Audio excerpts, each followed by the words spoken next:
The bakery at the end of the narrow cobbled street was not yet closed for the night, though the town around it had long since settled into a heavy, dreamless silence. Inside, the air was thick with the last warmth of the cooling oven, a deep and steady heat that had baked dozens of round loaves and long rye breads since the early hours of the previous afternoon. The baker, a man named Keys, moved slowly from the wooden work table to the stone floor, his soft felt slippers making a gentle brushing sound against the worn flagstones. In his hands, he carried a small bundle wrapped in pale linen, tied with a thin string of twisted hemp. He knelt beside a low wooden sledge that rested near the door, its runners smoothed by years of use over ice and packed snow. With a practiced motion, he placed the bundle among several others already arranged in a neat row on the sledge's flat bed. Each package was slightly different in shape and weight. Some were round and firm, the shape of a small bread loaf pressing against the cloth. Others were flatter, containing folded papers or letters sealed with a dab of dark wax. A few were tiny parcels, no bigger than a child's fist, holding a twist of cinnamon bark, or a small clay pot of preserved butter wrapped in a scrap of wool to keep it from freezing. On every package, written in a careful charcoal hand, was an address, a family name, a street, sometimes a simple marking, like a drawing of a key or a bird for those who could not read. Keys checked each one, touching the string knots lightly with his fingertips, murmuring the names under his breath, as if reciting a gentle evening prayer. Across the room, close to the glowing mouth of the oven, stood a young man named Bram. He held his hands out toward the diminishing heat, fingers spread, the tips of his woolen mittens tucked under one arm. The oven door was a heavy iron plate propped slightly ajar with a brick, and from the gap came a faint orange light that painted the floor and the lower half of the wooden kneading trough in soft, wavering tones. The last coals inside settled with a tiny, glassy crackle, shifting as they cooled. Bram listened to that sound without thought, letting it blend into the other familiar noises of the bakery. The slow tick of the wall clock, with its brass pendulum, the occasional drip of water from the stone sink in the corner, the low hiss of the oil lamp suspended from a ceiling beam, its flame steady and small behind a sooty glass chimney. The bakery smelled of rye flour and yeast, of toasted seeds and the faint sweetness of honey used sparingly in a few special loaves. Underneath those scents was the clean mineral smell of the cold night air that seeped in through the gaps around the heavy wooden door, promising frost. The windows were set high in the thick walls, small panes of greenish glass that showed nothing now but the deep indigo of a winter sky not yet touched by dawn. It was the hour when the world held its breath, that long pause between the last stirring of the late evening and the first waking of the morning. Bram's thoughts were as simple and regular as the ticking of the clock. He thought about the route he would take along the frozen canals, a path he knew as well as the lines on his own palms. He thought about the state of the ice, whether the thaw of the previous afternoon had refrozen into a smooth sheet or left rough patches near the bridges. Mostly, he thought about the cold and how it would feel against his cheeks once he left the bakery's shelter, the way the air would sharpen and make his breath visible in plumes. There was no worry in these thoughts, no rush. They circled back on themselves, repeating quietly like the verses of a lullaby. When Keys had finished arranging the last package, he straightened up with a soft groan and wiped his floury hands on his apron. He turned to Bram and gave a small nod, but gesture so familiar it needed no words.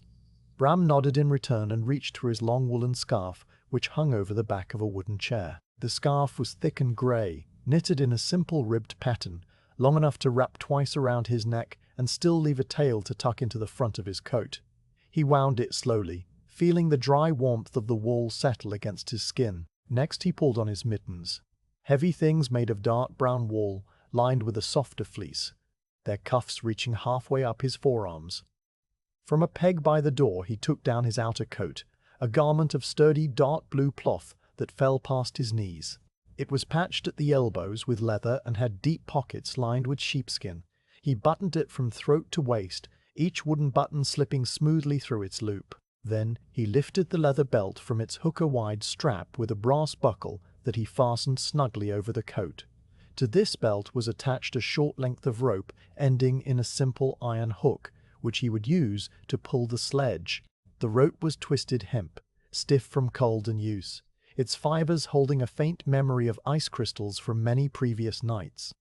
The sledge itself was an unremarkable thing, built from planks of beechwood fitted onto two low iron runners. Its front curved up slightly, and a canvas cover, stiff with frost, was lashed over the packages to protect them from any light snow or drifting mist. Bram knelt and checked the knots on the cover, pulling each one snug without disturbing the contents beneath. The canvas was coarse under his mittened fingers, its surface cold even in the warm room. He then attached the hook on his belt to the sledge's pulling ring. A simple iron loop bolted to the front crosspiece. A soft clink of metal on metal sounded, and then it was done. Before lighting his lantern, Bram stood for a moment and looked around the bakery one last time. The room was a patchwork of gentle shadows and low golden light. The kneading trough with its dusting of flour, the baskets of rye and wheat waiting by the mill, the long wooden peel leaning in its corner, all of it seemed to be settling into sleep. Keyes was already wiping down the table with a damp cloth, his movements slow and automatic. The wall clock ticked. The oil lamp hissed. The coals in the oven gave one final soft sigh and fell into a bed of grey ash. Bram lifted the lantern from its hook beside the door. It was a simple tin box with small panes of real glass on three sides and a door that latched with a thin wire. Inside rested a stubby tallow candle, half burned from the previous journey. He opened the little door, lit the wick from the oil lamp's flame, and closed it again carefully, listening for the soft click of the latch. The candle flame steadied into a small, pear-shaped glow that illuminated his face from below and sent a gentle yellow light spilling out through the glass. He hung the lantern from a short pole affixed to the front of the sledge, its light now pooling on the floor before him. The only remaining task was to open the main door. Keyes came over and lifted the heavy wooden bar that lay across it, setting it aside with a low thud. Then he pulled the door inward, and the night air rushed in all at once. A clean, sharp, entirely silent presence that made the lamp flame flicker and the warmth of the room retreat. Beyond the threshold lay the narrow alley between the bakery and the neighbouring cooper's shop, its cobblestones dusted with fine, dry snow that had not melted in the shade. Bram stepped out. The cold met him like a gentle wall, seeping through the layers of wool and cloth to touch the skin of his forearms and the tops of his cheeks. He exhaled and watched his breath unfurl in a slow white curl before vanishing upward. The alley was dark, but the faint starlight from the strip of sky overhead was just enough to outline the rooftops and the frost on the brickwork. The sledge came behind him with a soft wooden creak as its runners met the cobbles. He pulled it along slowly, the rope settling into its familiar angle of tension, the iron runners scraping on stone with a low, grinding hiss.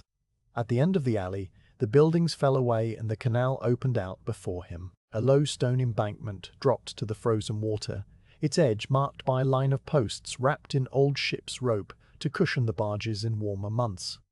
Now those posts were crusted with ice, their mooring lines frozen stiff and glinting faintly in the lantern light. The canal itself was a broad, dark ribbon that curved between the sleeping houses, its surface a complex tapestry of clear black ice, milky white patches, and fine fracture lines that branched like veins of silver. Snow had drifted into the lowest spots along the banks, creating soft white curbs where the ice met the stone. Bram found the stone step where he always sat to put on his skates, a single block set into the embankment, worn smooth by many such moments. He eased himself down, the cold of the stone transmitting through his heavy coat almost at once. The sledge rested behind him, its lantern casting a circle of warm light on the ice at his feet. He unbuckled the leather straps of his first skate from the loop on his belt where they had been hanging, and set the blade on his knee. The skates were simple and strong. Each one consisted of a wooden platform shaped to the sole of his boot, a curved iron blade fixed to the bottom, and a series of leather straps with brass buckles. The blades were freshly sharpened that afternoon, their edges catching the lantern light in a thin, silvery line. He placed the first skate under the instep of his left boot, aligning the heel and toe, and began threading the straps through the wooden slots. His fingers, still warm inside the mittens, worked slowly but confidently. He pulled the first strap taut across the bridge of his foot, the leather creaking as it stretched, and secured the buckle. The second strap went around the ankle, the third over the instep to ensure no wobble. He tested the fit by pressing the blade against the stone, feeling the solid connection between his leg and the steel. Then he repeated the process with the right skate. The buckle on this one was slightly stiffer, requiring a bit more pull, and the leather had a small crack near the hole that he always used. It held firm, as it had a dozen times before. He stood up carefully, the blades biting into the frost on the cobblestone step with a tiny crunch. The added height made the world shift just slightly, and he adjusted his balance by shifting his weight from one foot to the other, the sledge rope swaying gently. He took a moment to look out over the canal. The night was moonless, but the stars were thick and bright, scattered across the black sky like fine salt spilled on dark cloth. A few clouds lay low on the horizon, masses of deep grey that promised more snow before the next evening. The gabled houses along the single stood shoulder to shoulder, their shutters all drawn, their roofs dusted with a thin layer of frost that sparkled faintly. Nothing moved. There were no voices, no footsteps, no clatter of a distant cart. The town was as still as a painting. Bram stepped off the stone and onto the ice. The transition was silent. One moment his weight was on the solid embankment. The next it was gliding forward over the frozen surface. The blade of his left skate made contact first, producing a low, shivering whisper that travelled out across the canal and faded almost instantly. He pushed off gently with his right foot, and the first full glide carried him away from the bank, the sledge following with a soft creak of wood and the faint jingle of the lantern on its pole. The rope went taut, then slack, then taut again, in a slow rhythm that matched the swing of his stride. There was no hurry in this motion. Each glide was long and deliberate, a slow drawing stroke that let the blade ride out almost to a stop before the next push began. The ice was good smooth and hard, with only a few scattered bubbles trapped below the surface like tiny frozen pearls. The lantern light slid over the ice ahead of him, illuminating the faint scratches left by other skates from the day before, now sealed under a new skin of overnight frost. The air was absolutely calm, and the only sounds were the shh of his blades, the soft creak of the sledge, and the distant, almost imperceptible drip of water, somewhere under a bridge far away. He followed the gentle curve of the single, staying near the center where the ice was thickest and most traveled. The houses on either side seemed to recede as he passed, their dark windows watching him like closed eyes. A cat on a windowsill blinked once, a tiny flash of green, and then disappeared behind a curtain. The steep steps of a gabled roof caught the lantern's edge for a moment, revealing a carved wooden facing in the shape of a shell before gliding back into the darkness. Bram did not think of the distance ahead, of the number of packages still to deliver, of the hour at which he would finally return. His mind rested in the rhythm of the movement, in the steady repetition of push and glide, as constant and soothing as the pull of waves on a shore. The night air cooled his cheeks and the tip of his nose, but his body remained warm inside the wool and heavy coat.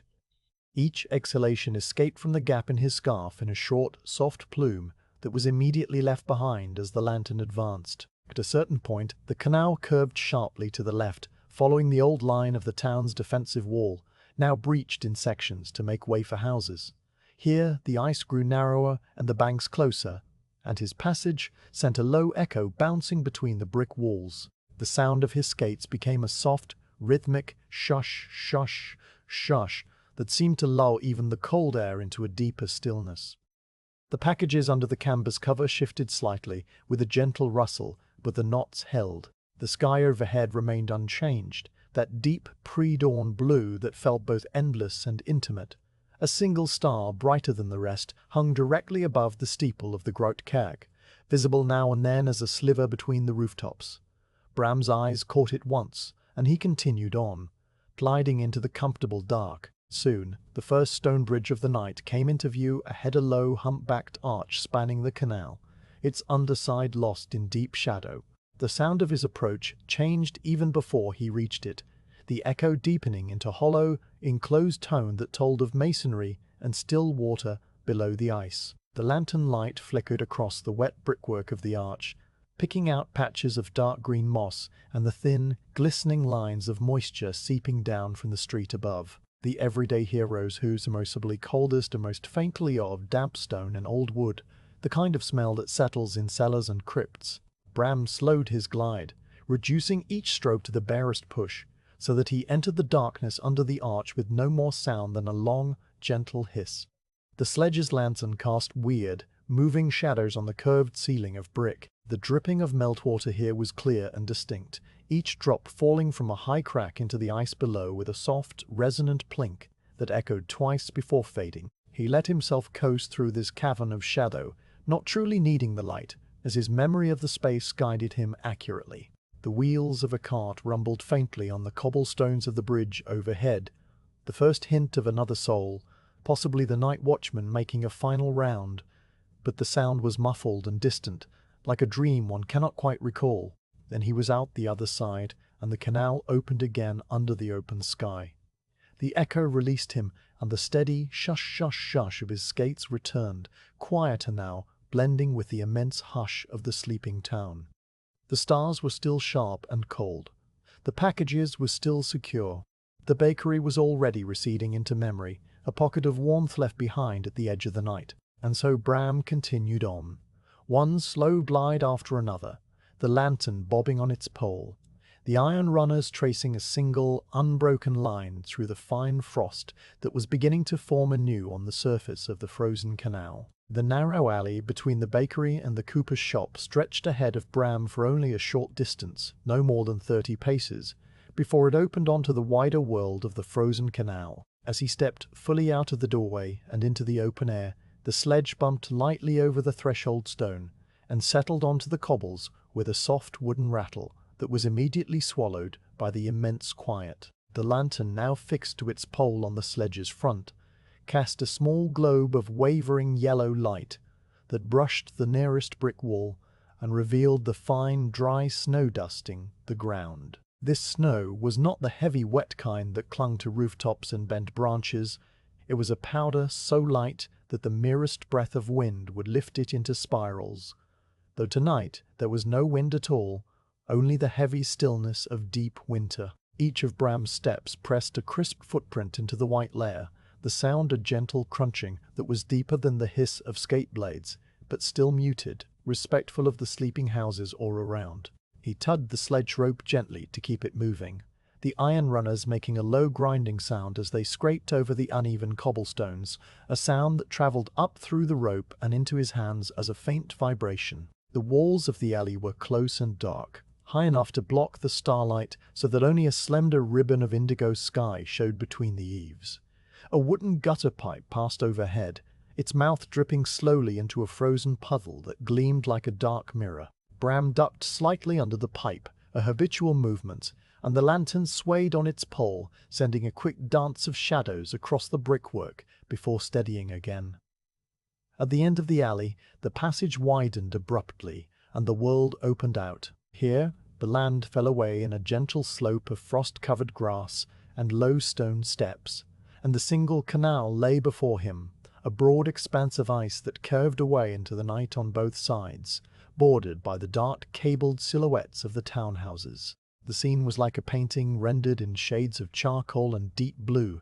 The ice itself was a dark slate color where it was thickest, broken in places by streaks of cloudy white and the occasional black eye of open water near a drainpipe, though these were rare and ringed with warning crusts of newer, thinner ice. A low footbridge arched gracefully in the distance, its wooden railing coated in frost that sparkled faintly whenever the lantern's light swept across it. Nothing moved on the surface of the canal. No bird called, no shutter creaked. The silence was so complete that Bram could hear the soft flutter of the candle flame inside the lantern glass, a tiny sound like the wing beats of a moth. He guided the sledge carefully down the short stone ramp that led to the water's edge, where a series of broad, flat blocks formed a kind of landing place for small boats in summer. These stones were now glazed with a thin, translucent layer of ice that had formed where water had lapped during a daytime thaw and then frozen solid again after sunset. Bram walked with a deliberate flat-footedness, feeling the grit under his boots grip the slippery surface, until he reached the step where he had sat many times before. This was the same step described in the earlier hour a single block of bluish granite, worn to a gentle hollow by the weight of countless sitters, positioned right at the edge where the stone met the ice. Tonight it was feathered with a fine frost that made it look as though it had been dusted with powdered sugar. He leaned the sledge behind it, the rope still attached to his belt, and settled himself onto the cold stone with the quiet sigh of a man who was in no hurry at all. From a loop on his belt, he unclipped the skates, holding them in his lap for a moment while he tugged his mittens tighter. The blades caught the lantern glow and threw a silver thread of light onto the ice at his feet. He set to work with the same methodical patience that had marked every action in the bakery. First, he positioned the left skate under the sole of his heavy boot, aligning the wooden footbed with the heel and instep. The leather straps were stiff from the cold already, requiring a firmer pull than they had indoors. The first strap crossed the bridge of the foot, passing through a brass buckle that he tightened until the leather creaked and his foot felt securely held. The second strap wrapped around the ankle, its buckle slightly loose this time, needing an extra hole that he had never punched, so he simply tugged the tail snug and tucked it under the crossing strap. The third, the longest, encircled both the heel and the arch, pulling the blade squarely against the sole. He stamped the blade lightly on the stone to test the fit. It held as though it were part of his leg. The right skate followed the same routine, but its leather was a shade more supple, having been oiled with neat's foot a week earlier. The buckles slid into place more easily, the metal tongue settling into the worn strap holes with a barely audible click. He flexed his ankles, leaned forward slightly, and felt the curved iron runners press into the ice of the ramp with a tiny crunch, the first real contact between his purpose and the frozen canal. The sound was crisp and satisfying, a declaration of readiness. Rising from the stone, Bram allowed himself a long moment to simply stand and look out across the single. The ice stretched before him like a roadway built for silence. On the far bank, the houses were a continuous wall of steep roofs and stepped gables, their windows all tightly shuttered, with painted wood that showed not a single chink of light. The only faint illumination came from the stars overhead, and the soft, diffuse glow cast by his own lantern, which pooled on the ice in a circle about 10 paces wide, and then dissolved into the darkness. The night sky was a deep, unbroken indigo, moonless but crowded with stars that seemed to pulse gently, in and out, as though breathing. A bank of low cloud obscured the horizon to the east, the direction from which dawn would eventually come. But that was still hours away, an event from another world entirely. He stepped forward. The moment his weight shifted from the stone ramp to the ice, the entire quality of the world changed. The solid, unyielding resistance of Earth was replaced by a smooth, gliding release. His left blade touched down and skated outward, in a long, soundless motion that carried him a full body's length with no effort at all. The ice accepted him with a low, resonant whisper, a sound that seemed to come not from the surface but from deep within the frozen water itself, a kind of low-frequency shh that spread out in all directions and then was gone. He pushed off with his right foot and entered into the first long glide. In that first stroke, everything fell away except the motion. The sledge behind him gave a soft, woody creak as its runners bit into the ice and began to follow, the rope between his waist and the pulling ring going from slack to taut in a single, smooth transition. The lantern swayed once, twice, and then settled into a gentle, rhythmic rocking that matched the cadence of his stride. The iron runners of the sledge glided over the surface with a sound that was deeper than the hiss of his skates, a low, steady shh that formed a constant undertone to the night. These two sounds together, the high whisper of the blades and the low hum of the sledge, created a duet of pure winter, a music so soft that it barely registered in the ears, but resonated somewhere deeper, in the chest or the bones. The sensation of skating, for Bram, was not one of excitement or thrill, but of deep, meditative calm. Each stroke was long and even, the push coming from the whole leg rather than the foot alone, the blade riding out almost to a natural stop before the next push began. There was no need for speed, nothing chased him, nothing awaited him with impatience. The packages under the sledge's canvas cover were not urgent cargo, only the daily bread and small comforts of a town that would wake in its own time. So he glided with the leisure of one who had all the hours of the night at his disposal, his body moving in a slow metronomic rhythm that was as regular as the swinging of a clock's pendulum. push, glide, push, glide. The pattern repeated itself without variation, and yet within that repetition there was an endless subtlety.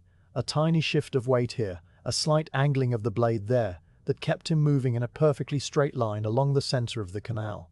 The ice beneath him was not uniform.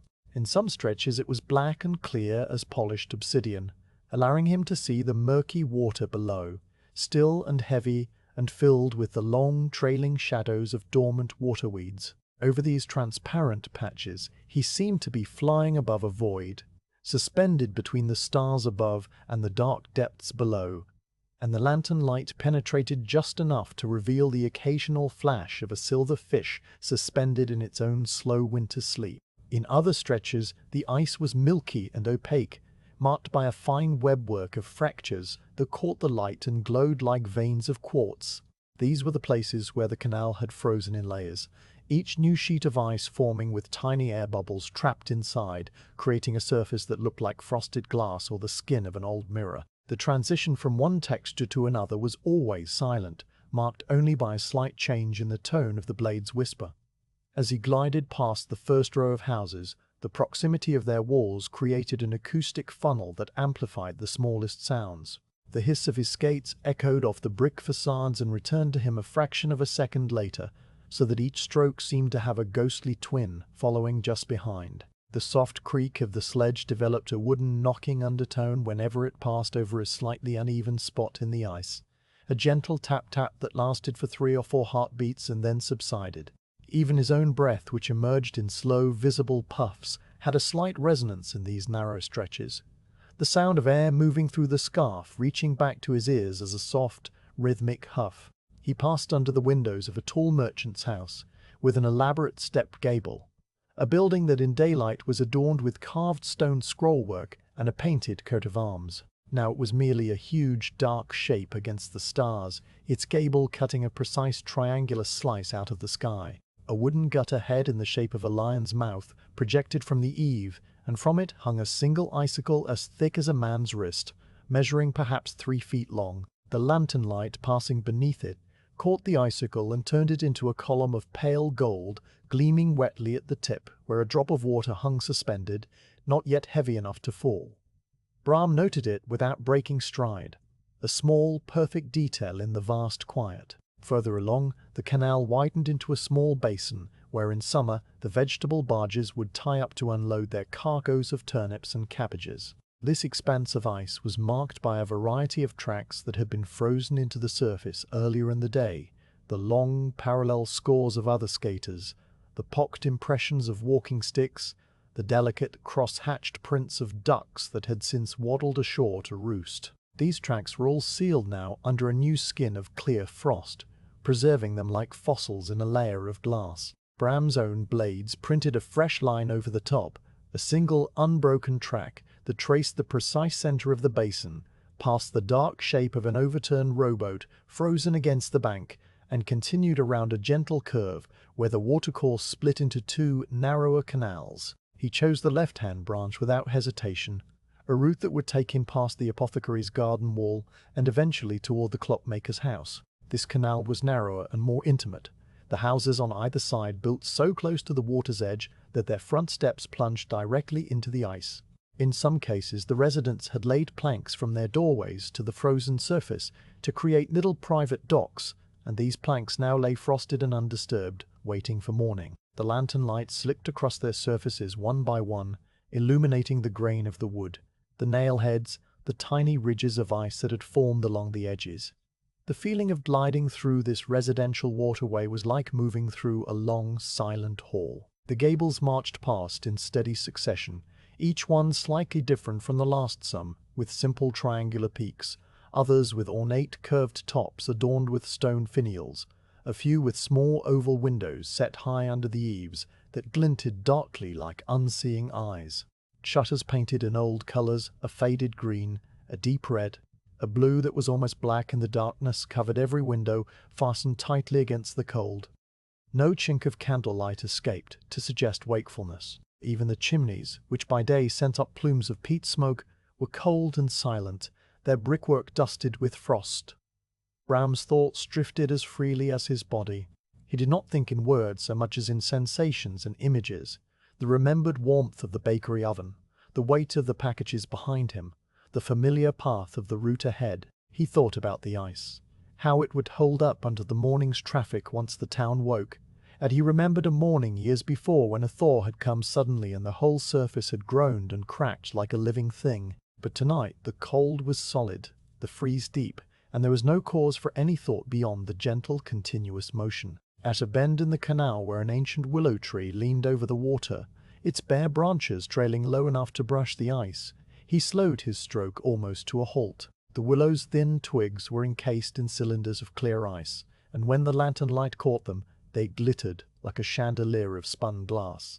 He reached out with one mittened hand and touched the nearest branch, feeling the brittle cold through the wool. The branch gave a faint, tinkling shudder, and a few ice crystals fell to the surface with a sound like tiny bells. Then he pushed off again, and the willow receded into the darkness behind him, its glittering fading slowly until it was no more than a shimmer in the corner of his eye, and then nothing at all. The rhythm of skating reasserted itself. Push, glide, push, glide. The lantern rocked. The sledge whispered over the ice. His breath pulsed in steady clouds. The canal continued to unfold before him, a dark, frozen road that led deeper into the heart of the sleeping town, where the first delivery waited patiently in its little linen wrapping. And still nothing else moved, nothing else breathed, nothing else existed but the night, the ice, and the solitary skater with his small yellow lantern, gliding without haste through the vast, peaceful dark. The low, humpbacked shape of the old stone bridge appeared ahead of Bram as a deeper darkness pressed into the blackness of the night, a solid curve of masonry that spanned the narrow canal and connected the two rows of sleeping houses. The bridge was not a grand structure. It was a simple, functional arch built generations ago from the same bluish-grey stones that lined the canals, its surface worn smooth by the passage of countless feet and cartwheels. In the faint starlight, its outline was barely visible, but Bram knew its location as intimately as he knew the thresholds of his own home. He slowed his skating strokes well before reaching it, allowing the long, gentle momentum of his glide to carry him forward with a nearly soundless motion, the blades hissing only slightly as they kissed the ice. As the shadow of the bridge fell over him, the world underwent a sudden and complete transformation. The open, star-filled sky vanished overhead, replaced by a low, curved ceiling of damp stone that seemed to absorb all light and sound in the same moment. The darkness beneath the arch was profound, a thick, velvety blackness that felt almost solid against the skin. Bram's lantern, which had been casting a broad circle of yellow light across the ice, now threw a much smaller and more intense glow that danced and flickered against the wet brickwork of the arch's underside. The flame inside the glass chimney quivered as if startled by the enclosure, and the shadows it created were long and distorted, sliding over the curved walls like dark water running uphill. The quality of sound changed instantly, shifting from the open, breathy hush of the canal to a closed, resonant hum. The whisper of his skates, normally a soft shh that died almost as soon as it was born, now echoed in the confined space, returning to his ears a fraction of a second later as a ghostly twin. Each push of his blade produced a delicate, scraping hiss that bounced off the stone and came back multiplied, so that the simple act of gliding became a quiet chorus of overlapping whispers. The creak of the sledge's wooden frame and the low shh of iron runners also reverberated, the sounds bouncing from the water-smoothed stones and intertwining with one another until they blended into a continuous, sonorous hum that filled the entire space beneath the bridge.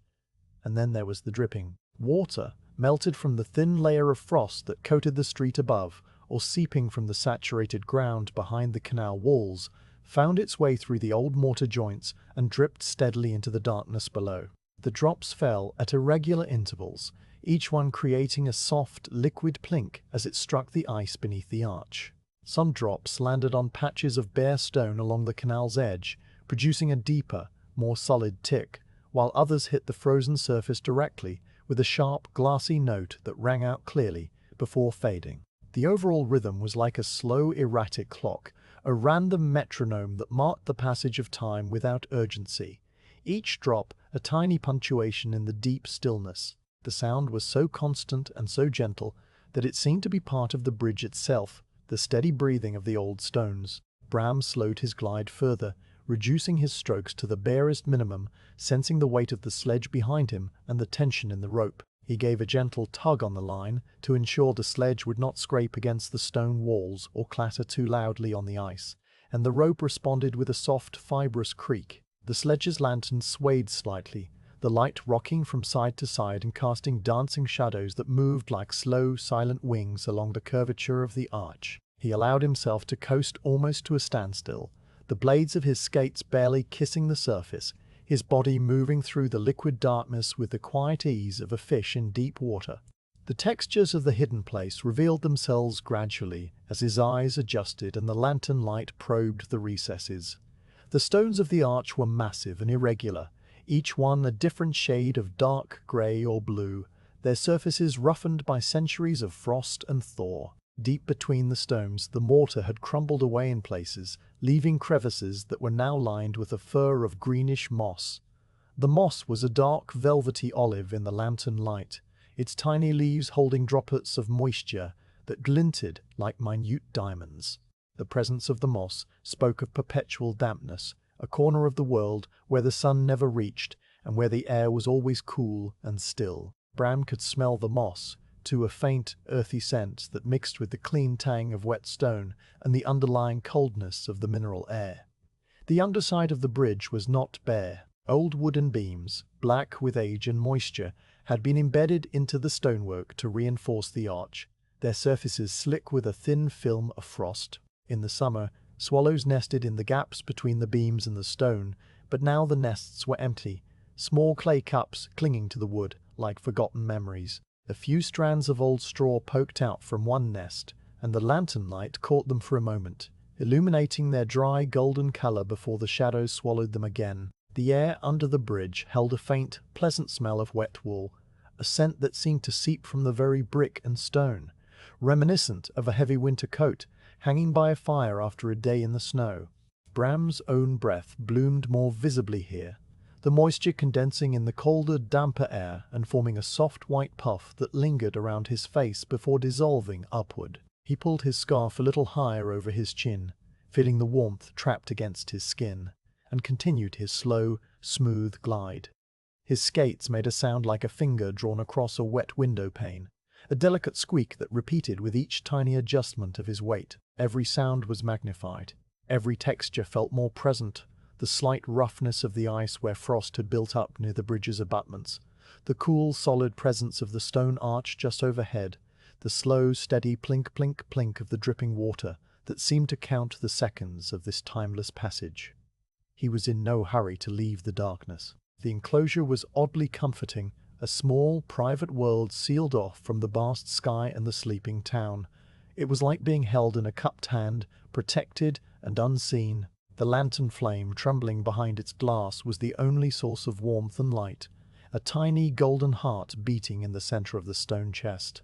As he drifted almost to the midpoint of the arch, the dripping sounds became clearer, and he could see the source of one of the larger drops, a dark, glistening seam in the stone directly above him where water was accumulating slowly, a single bead swelling until it grew heavy enough to detach and fall. He watched it happen without stopping, the drop catching the lantern light as it fell and flashing like a tiny falling star before striking the ice with a resonant plink that sang out and then died into silence. Above the bridge, on the street level that ran perpendicular to the canal, a single thread of light became visible. It came from the transom window of a narrow brick house built into the bridge's abutment, a small Dutch door that was outlined by a thin, wavering glow from a candle burning somewhere inside. The light was faint, just enough to trace the rectangular shape of the door and the age-darkened wood of its frame.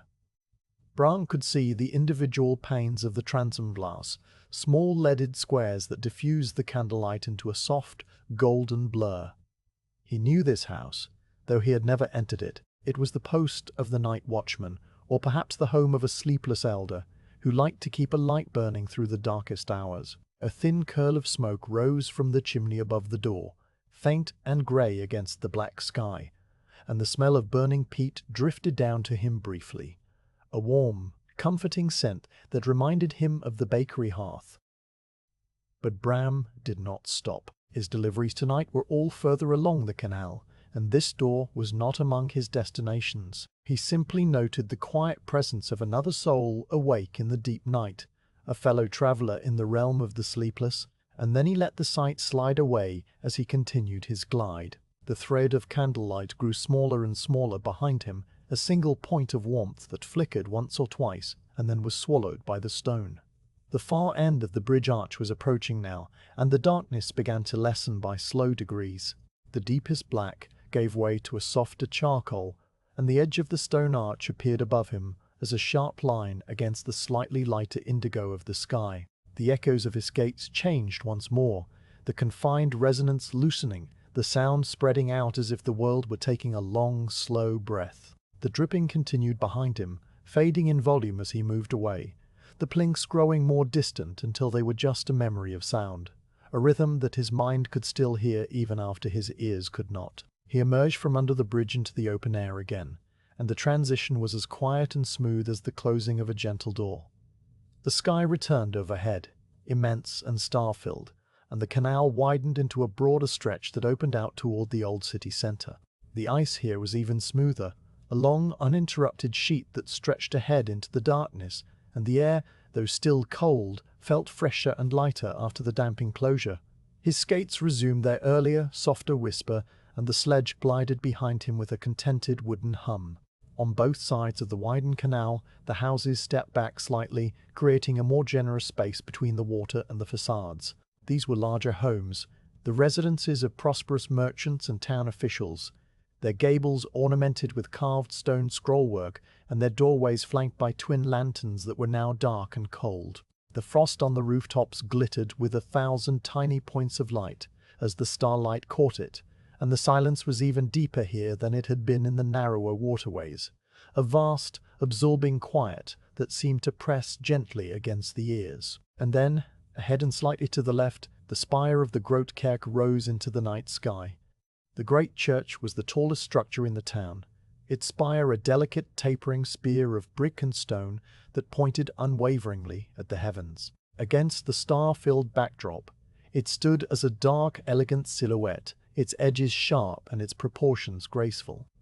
The spire was topped with a simple cross that caught the first faint hint of the coming dawn's glow on its eastern side, though the dawn was still a long way off. Bram's eyes found the spire and rested on it for a moment, using it as a guide point, a familiar landmark that oriented him in the dark. The church itself was invisible below the spire, its bulk swallowed by the surrounding buildings, but the spire was enough. It seemed to watch over the town like a quiet sentinel, a patient guardian whose only duty was to stand still and observe the slow turning of the night. The clock face high on the tower was a pale circle marked with black Roman numerals that Bram could just barely discern. The hands pointed to an hour that he did not bother to read. Time was not important now, only the steady, rhythmic progression of his glide. He angled his course slightly to the left, following a secondary canal that ran alongside the church's graveyard, a patch of frozen earth filled with the dark shapes of headstones and the skeletal forms of old yew trees. The graveyard was still and silent, its stones frosted white, and a single lamp burned over the lich-gate, its flame a tiny point of orange in the monochrome darkness. The smell of boxwood, cold and slightly bitter, wafted across the ice as he passed, and then the graveyard too slipped behind him, and the canal straightened once more. The entire town seemed to be wrapped in the deepest phase of its nightly slumber, that hour when even the dogs stopped turning in their beds, and the dreams of the sleepers grew most vivid. No shutters clattered, no doors creaked open, no carts rumbled on distant streets. The only sounds were those he made himself, the shh of his blades, the hum of the sledge, the soft rhythm of his own breath. Even the dripping of the bridge was now lost to the distance, replaced by the vast, oceanic stillness of the open canal. Bram's mind, emptied of any pressing thought, drifted along with his body. He noticed the texture of the ice changing again, the surface becoming lightly dusted with a fine cold powder that sparkled under the lantern's glow. This was the beginning of a light frost, forming silently out of the moisture in the still air, each crystal building upon the next, in a slow, patient architecture.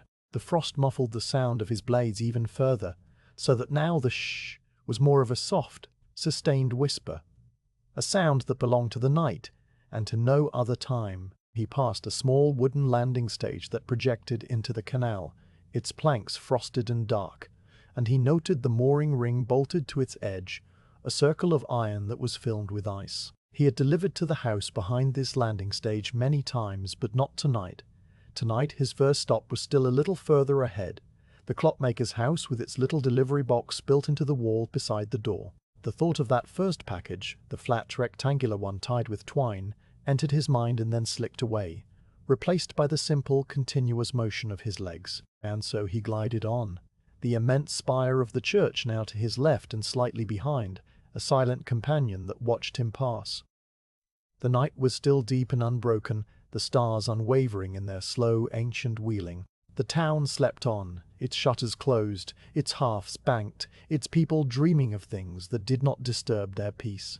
And Bram, the lone skater with his candle lantern and his creaking sledge, moved through it all like a ghost in a dream, leaving no mark on the ice save a single, unbroken line that would be covered by fresh frost long before the first light of morning. The canal that led toward the clockmaker's house branched off from the wider waterway at a gentle angle, a narrower arm of still, frozen water that slipped between two rows of close-set gabled houses and vanished into the deeper shadow of the old town's interior. Bram steered the sledge around the corner with a subtle shift of his weight, the left blade angling ever so slightly so that he described a long, graceful curve that brought him into the center of the new channel. The lantern on its poles swung in a delicate arc, sending a wash of yellow light over the ice and the nearest brick facades, illuminating the sleeping windows and the dark, frosted doors. This canal, known as the Ude Gracht, was one of the oldest in the town, its banks lined with buildings that leaned inward as if conferring with one another in the stillness,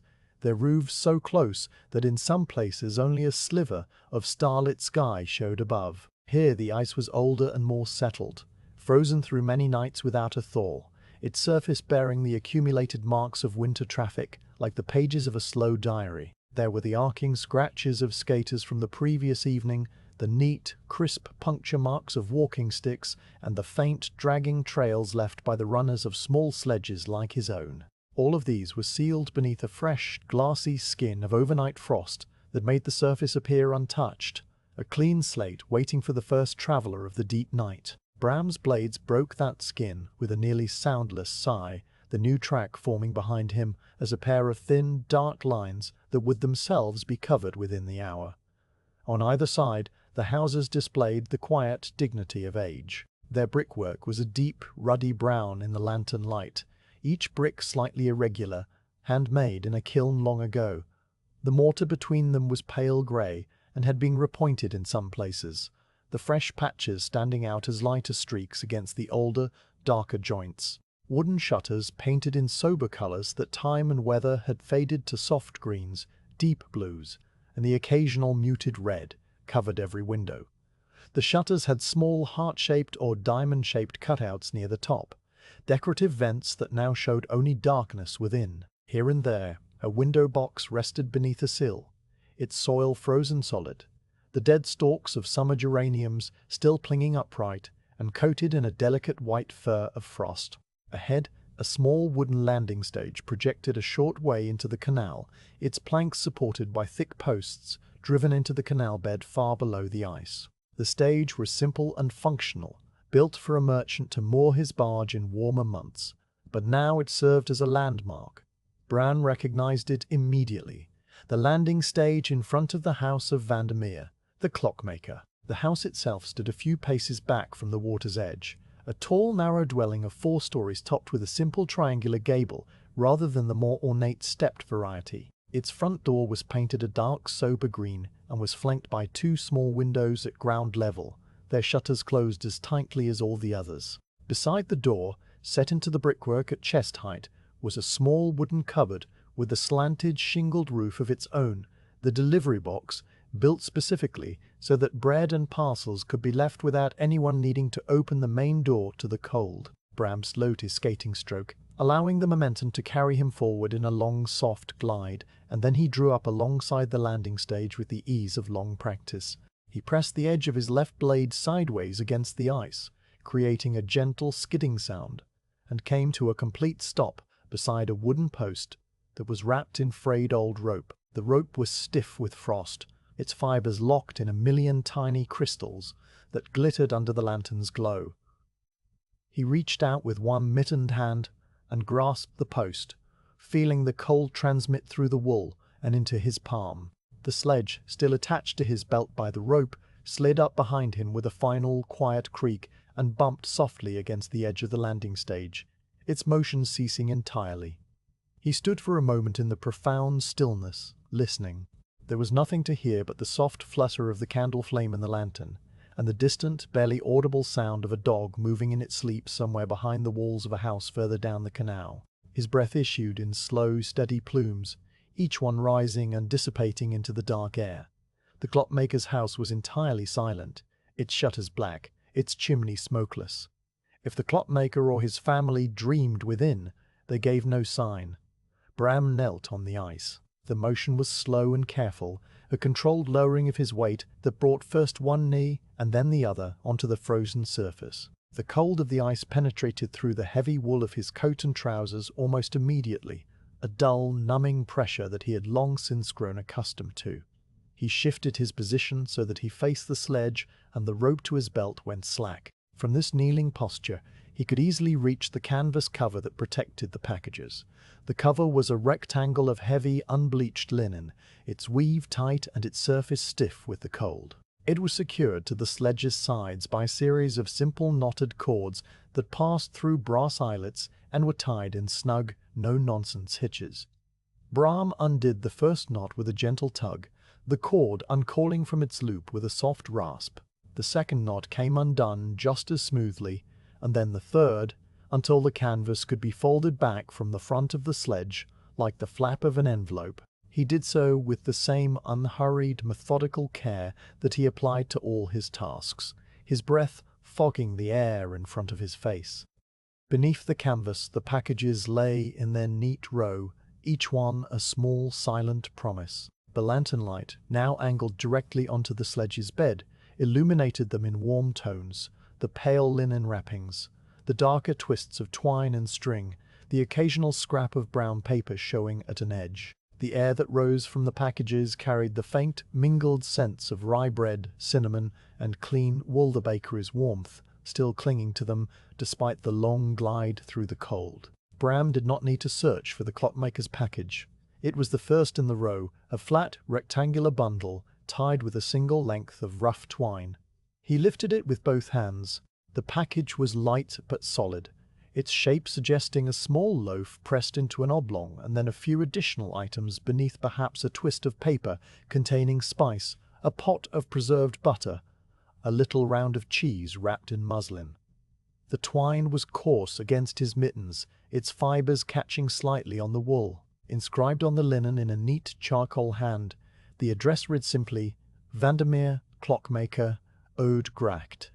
The letters were small and even, the work of the baker Keys, who took a quiet pride in the legibility of his writing. Below the name, a small drawing of a clock face with no hands indicated the house for those who could not read, a silent code that Bram understood perfectly well. Holding the package against his chest, Bram rose from his kneeling position with the same slow deliberation, his skate blades biting into the ice for balance.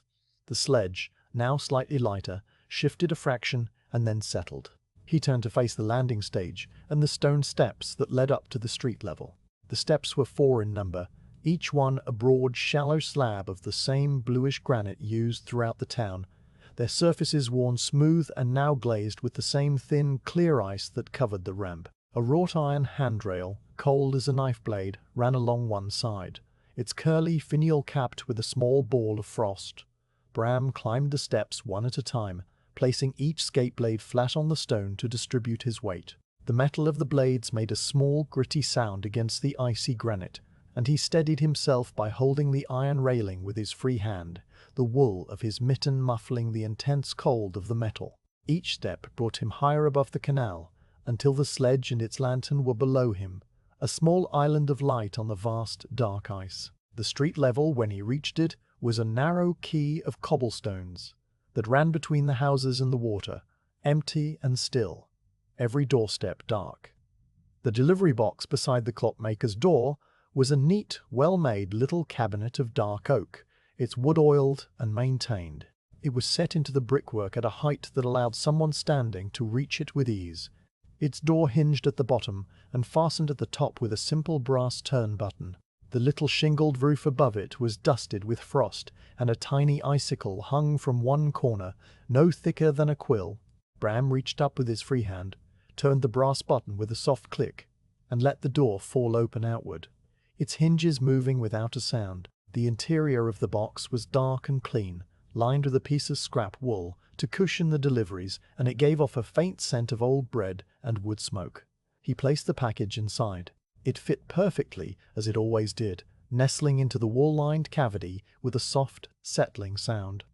The flat rectangle of it pressed against the back of the box, the string knot upright, the charcoal address facing outward, just in case anyone inside needed to read it by candlelight. He paused for a moment, checking that the package was secure, and then he lifted the little door and closed it.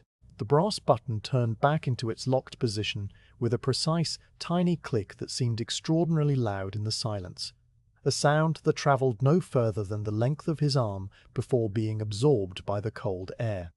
His task at this house was complete. He did not knock on the main door. The clockmaker and his family would wake in their own time, stir the embers in their hearth, and discover the fresh bread waiting for them in the delivery box.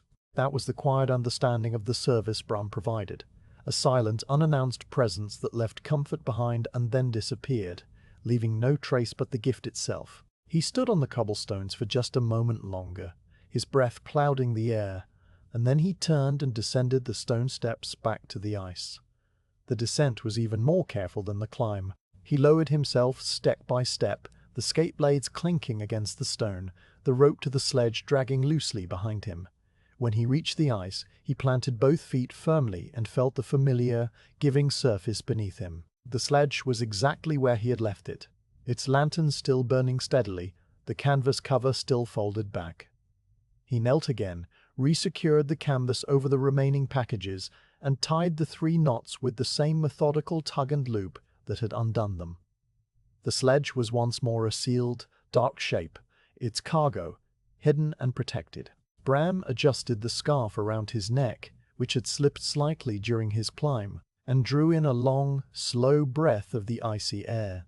It tasted clean and sharp, with no hint of anything but the cold itself. The town was just as still as it had been when he arrived. No new lights had appeared, no sounds had emerged. The clockmaker's house remained a dark, silent volume of brick and wood behind him, its occupants suspended in the deepest part of their night's rest. Even the dog that had stirred somewhere in the distance was quiet now. He pushed off from the landing stage with a gentle stroke, the left blade hissing over the ice, and the sledge came willingly behind him, its rope tightening with that familiar, gentle tug. The rhythm resumed at once. Push, glide, push, glide, push, glide. The sounds of the night folded back around him, the whisper of the skates, the low hum of the sledge, the soft flutter of the lantern flame, and his own steady breathing. The Oud Grat curved ahead, leading deeper into the maze of canals, where the next delivery waited. As he glided away, the clockmaker's house receded into the darkness, step by step, until it was just another dark shape among many, its delivery box now holding its quiet treasure. The spire of the Grote Kerk appeared again above the rooftops to his right, a constant reference point, and the stars continued their slow, indifferent passage overhead. Bram's mind, having briefly focused on the small, specific task of the delivery, now emptied once more, returning to the simple, wordless awareness of motion and cold and the endless, tranquil night. A thin ghost of vapor trailed behind him as he breathed, the only sign of his passing, and that too faded within moments, leaving the ice behind him unmarked, and the silence complete. The narrow waterway of the Oude Gracht carried Bram past a succession of slumbering houses, each one a dark and silent volume of brick and timber, before it bent sharply to the right and led into an even narrower side canal that the locals called the Blausteegracht, a name that referred to the blue-grey colour of the cobblestones that lined its banks. This smaller canal was scarcely wide enough for 2 summer rowboats to pass abreast, and in the deep winter freeze it became a tight corridor of ice hemmed in by the leaning gables of the oldest houses in the town. The buildings here were crooked and charming, their foundations settled over centuries into the soft watery soil so that no single line of brickwork was perfectly straight. Some facades tilted gently outward over the ice, held in place by heavy iron wall anchors whose ends curled into decorative shapes, a trefoil, a fleur-de-lis, a simple spiral. The lantern light caught each of these iron anchors as Bram passed, making them glow faintly against the dark brick. The ice on the Blaustegracht was different from the ice on the wider canals. Here the water was shallower and the freeze went all the way to the muddy bottom in places, the surface rough and opaque with trapped bubbles and the dark shapes of fallen leaves suspended like ancient artifacts. The skates made a different sound over this older ice, a crisper, more textured shh that had a slight graininess to it, a sound like a knife spreading cold butter. The sledge followed with its low wooden creak, the iron runners occasionally hitting a small frozen ridge and producing a soft, rhythmic bump, bump, bump that lasted for 3 or 4 paces before smoothing out again. At the midpoint of this narrow canal stood the house of the widow Pelkamp. It was a slender, high-shouldered building of 4 stories, its top crowned not with a simple triangle, but with a true step gable of red brick, each step outlined by a band of pale sandstone that had been carved with simple, now weathered floral motifs. The gable leaned out ever so slightly over the water, as if the house were a tired old woman stooping forward to look down at her reflection in the frozen surface below. A single, small window was set high in the peak of the gable, its round shape like an open eye, its shutters drawn closed from within. The house was painted a faded mustard yellow, peeking through in patches where the frost had not entirely clung to the stucco, and its front door, reached by a short flight of stone steps that descended directly into the ice, was a deep oxblood red, the paint cracked in fine hairline patterns from the constant cold. Bram guided the sledge to the edge of the ice before the widow's steps and came to a slow, careful stop. The steps themselves were 5 in number and narrower than the ones at the clockmaker's house, each tread worn into a soft curve by generations of feet. A slender iron railing, twisted into a barley sugar spiral, offered a handhold, though its metal was so cold that touching it without mittens would peel the skin. The delivery cupboard here was not set into the brick beside the door, but was instead a separate little box on a short post, placed at the top of the steps so that the widow would not have to bend down too far to retrieve her bread. The box was painted the same oxblood red as the door, and its lid had a small iron ring for a handle, now crusted with a delicate filigree of frost. Bram knelt on the ice, as he had done before, the cold seeping through his heavy trousers to numb the skin of his knees. He unlashed the canvas cover, the knots coming free more easily now that his fingers had warmed to the task, and folded back the stiff fabric. The remaining packages lay in their orderly row, their shapes gradually shifting in the lantern light. The widow's package was easy to identify, a round, heavy loaf wrapped in coarse brown paper and tied with a wide, flat ribbon of cotton tape. It was slightly heavier than the clockmaker's delivery, its warmth just barely fading now, the heat of the bakery oven having dissipated into the layers of wrapping and the surrounding cold. Bram lifted it with both hands and felt the pleasant, solid weight of the dark rye bread, his thumbs pressing gently into the paper where the crust gave a slight, springy resistance. He climbed the steps. The skates made contact with each stone tread as a delicate, metallic clink, and his free hand steadied him on the spiral railing, the wool of the mitten buffering the intense cold of the metal. At the top of the little flight, he stood directly before the oxblood door and the delivery box. The widow's house was so utterly still that even the usual faint sounds of a sleeping dwelling, the creak of a cooling beam, the sigh of a hearth, were absent. A tiny brass nameplate was affixed to the door, polished to a dull gleam, its engraved letters spelling Pelkamp in a curling old-fashioned script. Below the nameplate, a small shallow niche had been carved into the door frame, and in it rested a single dried sprig of lavender, placed there in the summer and forgotten, still faintly fragrant despite the frost. Bram lifted the iron ring of the delivery box. The lid rose on silent hinges, and the interior of the box opened to him, dark and clean, lined with a scrap of faded velvet that had once been a cushioned cover in a richer household. He placed the round loaf inside, settling it into the velvet nest with a gentle, deliberate pressure, and then closed the lid. The iron ring dropped back against its plate with a soft, muffled clink. The delivery was complete. It was as he turned to descend the steps that he noticed the footprint. A single, clear impression marked the frost on the second stone tread, the print of a small, narrow shoe with a rounded toe and the faint cross-hatching of a knitted woolen clog sock on the sole. The footprint was fresh, its edges still sharp, unblurred by any wind or new frost. Someone, likely the widow herself, or perhaps a maid, had stepped outside to check the state of the ice, perhaps an hour before dawn, and then gone back inside. The print was heading upward, toward the door, and there was no matching print heading down, which meant the person had retreated inside after a single, brief look. Bram considered the footprint without alarm or particular curiosity. It was simply a sign of another life nearby, a quiet acknowledgement that he was not the only soul awake in the deep night. He stepped around the footprint rather than over it, preserving its shape, and descended the remaining stairs to the ice. Back on the frozen surface, he knelt once more, resecured the canvas over the remaining packages, and pulled the knots snug. The sledge was noticeably lighter now, the rope slacking more easily when he tugged it. He rose, adjusted the scarf around his neck, and drew in a long breath of the cold, still air. The faint, pleasant scent of the lavender sprig lingered near the doorstep, then dissipated as he pushed off and began to glide away from the widow's house. The blouse-take rack soon opened out into a small, irregular basin, where 4 canals converged like the fingers of a hand. This was a quiet, forgotten node of the town's watery network, a place where the houses had been built in a jumble of eras, their gables a mismatched collection of step, bell, and neck varieties.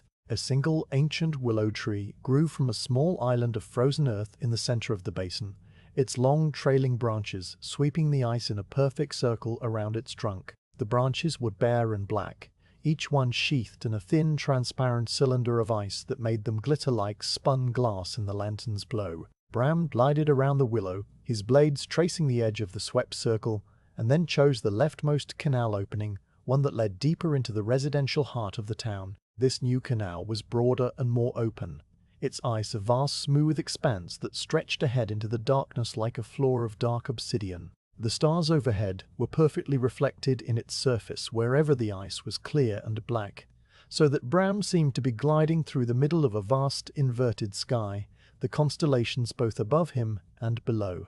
The effect was dreamlike and a little disorienting, the sense of up and down becoming confused, until his lantern cast its own reflection on the ice and gave him a point of reference. The lantern's twin, upside down beside him, was a perfect mirror image, its flame flickering in exact synchrony with the real one. The houses along this stretch were grander and set further back from the water, with small formal gardens laid out between their facades and the canal. In the summer, these gardens would be filled with clipped boxwood parterres and trellises of pale roses, but now they were stark, skeletal compositions of black stems and globes of frosted evergreens. The lantern light slid over the garden walls as he passed, revealing a stone bench cushioned with snow, a frozen bird bath with a disk of ice at its center, a sundial whose bronze gnomon wore a cap of white. Everything was poised, waiting, patient for the return of the sun. Bram's path through these back canals was not a straight line, but a gentle, winding route that had been refined by years of habit. He knew to avoid the stretch of ice near the tannery, where the freeze was always thinner due to some underground spring. He knew to take the middle channel past the brewer's warehouse, because the ice there was scuffed by the daytime traffic of heavy sledges and could be rough. He knew that the narrow cut behind the almshouses offered the smoothest ice and the deepest quiet, even in daylight. These choices were not thoughts so much as instincts, a silent mapping that his body carried out while his mind drifted elsewhere. Behind the almshouses, the canal was so narrow that his lantern illuminated both banks at once. The almshouses themselves were a row of tiny, identical dwellings, each one a miniature version of the larger canal houses, with tiny step gables and tiny doors painted a uniform sage green. They were homes for the town's elderly poor, and their occupants slept the deepest of all, their small windows glowing faintly here and there with the last embers of their small hearths. The smell of old, slow-burning peat hung in the air above the almshouses like a soft blanket. Bram passed them all in a long, steady glide, the hiss of his skates the only sound, and soon the almshouses were behind him. He was now approaching the wider, more open stretch of the Herrengracht, the grand canal that looped around the wealthiest part of town, and the air began to change. A thin white mist was rising from the ice ahead, curling upward in slow, lazy spirals that caught the lantern light and glowed with a soft, phosphorescent quality. This was the beginning of a low-lying fog, born from the subtle temperature difference between the deep frozen ice and the slightly warmer water that still moved, sluggish and dark, beneath the thickest sections of the canal. The mist was thin enough that the stars remained visible overhead, but thick enough to blur the outlines of the houses and soften the edges of the world. It smelled clean and cold, with no trace of smoke or earth, a scent like fresh snow. Bram glided into the fog without hesitation. The vapor closed around him gently, muffling the sounds of his skates and the sledge even further, until the world was reduced to a small, intimate sphere of lantern light and swirling mist. The gabled roofs of the Herrengracht mansions, just visible as darker shapes against the slightly lighter sky, seemed to float above the fog like ships becalmed. The water, visible through the clearest patches of ice, was a deep, velvety black that drank the lantern light and gave nothing back. Within this soft, white world, Bram passed 2 more delivery points, each one marked by a familiar landmark. The first was a tall, wrought-iron gate set into a garden wall that abutted the ice, its bars twisted into intricate curling patterns that were now crusted with frost. A small covered basket hung from a hook on the gate's inside the delivery receptacle, for a baker's widow who preferred her spice packets left in this odd but accessible spot. Bram unlatched the gate with a soft groan of the hinges, placed a tiny, crisp package, tied with a single red thread, into the basket, and closed the gate again with the same careful, muffled sound. The second stop was a plain stone doorstep that led up from the ice to the side door of a tall, narrow mansion belonging to a Baltic trader named Van Loon. The delivery was a sealed letter, folded and tucked inside a linen wrapper, its address written in a spidery foreign hand that was not the baker's. There was no delivery box here. The trader's household preferred the letter placed under a smooth, round stone that sat on the doorstep for this very purpose. Bram knelt, lifted the stone. It was heavier than it looked, its underside filmed with ice, and slid the packet beneath it. The stone settled back into place with a soft, grinding whisper. Both deliveries were executed in the same deep silence, the fog absorbing every small sound and spreading it out until it was lost. Bram's breath joined the mist, his body a dark, moving silhouette within the white, his lantern a diffuse globe of gold. The Herrengracht curved gracefully to the east, and the fog grew slightly thicker, the houses now little more than ghostly suggestions on either side. And yet Bram's pace never faltered. He knew this curve, he knew the distance to the next turn, he knew the exact position of every mooring post and garden wall, even when they were invisible in the mist. The fog would eventually thin out as he neared the open square near the weighhouse, but for now it held him in its gentle, soundless embrace, and he moved through it with the quiet patience of one who was in no hurry at all to reach the end of the night. The low band of fog that had begun as a thin, white breath hovering over the ice of the Herrengracht thickened steadily as Bram glided further along the Grand Canal, its soft, amorphous body rolling in from the water meadows beyond the town walls with the silent inevitability of a tide. The meadows themselves were a vast flat expanse of frozen marsh and reed beds, and during the deepest nights of winter, when the air cooled more quickly than the water beneath the ice, the temperature difference conjured a dense, ground-hugging mist that seeped through the town's outer gates and sent tendrils along every watery corridor. By the time Bram reached the straight, open stretch of the Herrengracht that ran parallel to the town's old eastern ramparts, the fog had grown from a scattering of lazy spirals into a continuous, woolly blanket that rose to the height of the first-floor windows and showed no sign of lifting.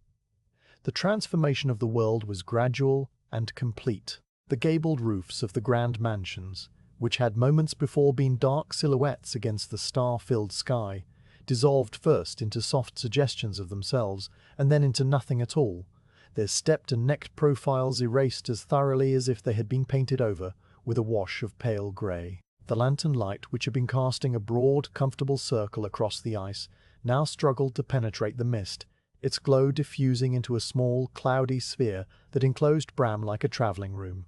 Beyond this sphere, there was only whiteness, a soft, luminous grey-white that had no depth, no edges, and no features. An emptiness that was both intimate and infinite. The boundary between ice and air, between canal and sky, disappeared entirely, so that Bram seemed to be suspended in a void of gently swirling vapour. Within this enclosed world, every sound was transformed. The whisper of his skate blades, normally a clear, ringing shh that spread out across the ice and echoed faintly from the gabled facades, became a muted, muffled shush-shush that rose only a few feet before being absorbed by the mist. The low wooden hum of the sledge's iron runners, the gentle clink of the lantern on its pole, even the soft, rhythmic puff of his own breathful, these sounds were dampened and softened, as if the fog were a thick layer of wool wrapped around the entire night. The overall effect was of a deep acoustical hush, a silence so dense that Bram could hear the tiny crystalline tick of frost forming on the sledge's canvas cover, and the minute, irregular hiss of the candle flame consuming its tallow. The ice itself had changed in character. As the fog thickened, it deposited a fine, microscopic dust of frozen particles onto the surface, a layer of ice crystals so minute that they were invisible individually but together created a faint, velvety texture. This dusting of frozen fog muted the glide even further, giving the skates a new sensation that was closer to sliding over fine silk than over hard, polished ice. The blades no longer sang. They breathed, each stroke producing a soft, sustained that was barely louder than the sound of his own heartbeat. The sledge's runners, too, moved differently over this textured surface, their low hum acquiring a slight, granular sibilance, a sound-like whisper that spoke of the countless tiny crystals being crushed beneath the iron. Bram adjusted his skating stroke to match the fog-bound conditions. He no longer pushed with the long, powerful glides that carried him swiftly through the open air. Instead, he used a shorter, more measured motion, each push a gentle, deliberate press of the blade that sent him forward only a few feet before the next push was needed. This slower rhythm was not a concession to difficulty, but an adaptation to a world without visible landmarks, a way of maintaining balance and direction when the usual cues, the steeple of the Grote Kerk, the line of a gable, the dark bulk of a familiar tree had been swallowed by the white. His body, however, knew the canal intimately, and even without sight, his muscles remembered the gentle curve to the left just after the brewer's warehouse, the subtle, almost imperceptible widening of the canal as it passed the governor's mansion, the exact point where the ice dipped slightly in the center due to a deeper channel below. The sensation of skating in the fog was entirely different from skating under the open sky. It was a more interior experience, less about the world outside, and more about the steady, rhythmic machinery of his own body, the flex and release of his thighs, the rolling of his ankles, the swing of his arms in counterpoint to his legs. The sledge rope tugged and slackened in its familiar pattern. The canvas-covered packages shifted gently with each change in momentum, and the lantern rocked on its pole like a slow, steady pendulum. There was no destination visible ahead, no landmark to fix the eye, only the endless soft white and the continuous dreamy progress of the glide. The effect was deeply calming, a kind of waking sleep in which the mind drifted freely while the body continued its well-practiced task. After some time, whether it was minutes or an hour, he could not have said, a darker shape began to resolve out of the mist ahead and to the right. It was not a house, those were still entirely obscured. It was a low, rough pile of stones, placed deliberately on the bank of the canal generations ago as a boundary marker, and now serving as a delivery landmark. The stones were irregular chunks of bluestone, fitted together without mortar, their surfaces cloaked in a thick, hoary fur of frost that made them look soft and organic, like a cluster of sleeping animals. A small, flat piece of slate was wedged into the top of the pile, and under this slate, wrapped in an oiled cloth, was where the delivery was to be left. Bram coasted to a halt beside the stone pile, reaching out with one hand to touch the topmost stone and confirm his position. The frost crunched softly under his mittened palm. He knelt, the cold of the ice pressing up through his knees as always, and unlashed the sledge's canvas cover. The remaining packages, fewer now, lay in their neat row, and he selected the one marked for this spot. A tiny, crisp packet, wrapped in brown paper and tied with a single red thread, containing a twist of ground cinnamon and a few dried cloves for a baker's widow who lived in a small cottage tucked behind the warehouses. The packet was so light it was almost weightless, its paper crinkling faintly as he lifted it. He slicked it under the slate, pressing it into the oiled cloth to keep it dry, and then rose again, his skates biting the ice with a soft crunch. He pushed off from the stone pile and resumed his slow, fog-bound glide. The stones receded into the mist within 3 strokes, and once again there was nothing but the white and the silent, rhythmic motion. The canal curved gently to the right, and Bram felt the subtle change in the flow of his body as he followed the bend, a slight leaning that adjusted his weight and sent the sledge tracing a smooth arc behind him. The mist was so thick now that even the ice beneath his feet was barely visible, the lantern light reflecting off the white vapor and creating a diffuse glowing bubble that illuminated nothing but itself. The stars were gone. The sky was gone. The houses were gone. There was only the sound of his breathing, the shush of the skates, and the quiet, steady creak of the sledge. The second delivery point for this stretch of the route was marked by a mooring ring set into the stone embankment, an iron circle that was old and heavy and crusted with a thick rime of frost. The ring was attached to a massive iron plate bolted into the masonry, and from it, in summer, a boat would be tethered. Now it served as a landmark for the side door of a Baltic trader's storage house, a low, sturdy building of dark brick that stood just inland from the canal. The trader did not live here. This was a warehouse, but his clerk slept in a small room above the counting office, and the delivery was a sealed letter that needed to reach him before the morning's business began. Bram knew the exact position of the ring by memory, and when his lantern's glow caught the faint, glinting outline of the iron, he slowed and stopped. He did not need to leave the ice for this delivery. The ring was at a convenient height, and a small dry crevice in the masonry just behind it served as a makeshift delivery box. He reached into the crevice, his mittened fingers brushing aside a light dusting of frost, and placed the letter folded, sealed with dark wax, wrapped in a scrap of linen, into its shallow depth. The paper made a soft, dry sound as it settled against the stone. Then he withdrew his hand, gave the mooring ring a light, habitual pat that produced a dull, frosty thud, and pushed off once more. The tasks, completed so simply and without fanfare, left no imprint on the fog or the silence. They were small, quiet actions absorbed immediately by the white, and Bram's mind, having briefly surfaced to attend to them, sank back into the deeper, wordless awareness of motion. The fog held him in its gentle, soundless embrace, and he moved through it with the trust of one who had navigated these waters in every condition the Dutch winter could offer. His body knew the way, even when his eyes could not confirm it.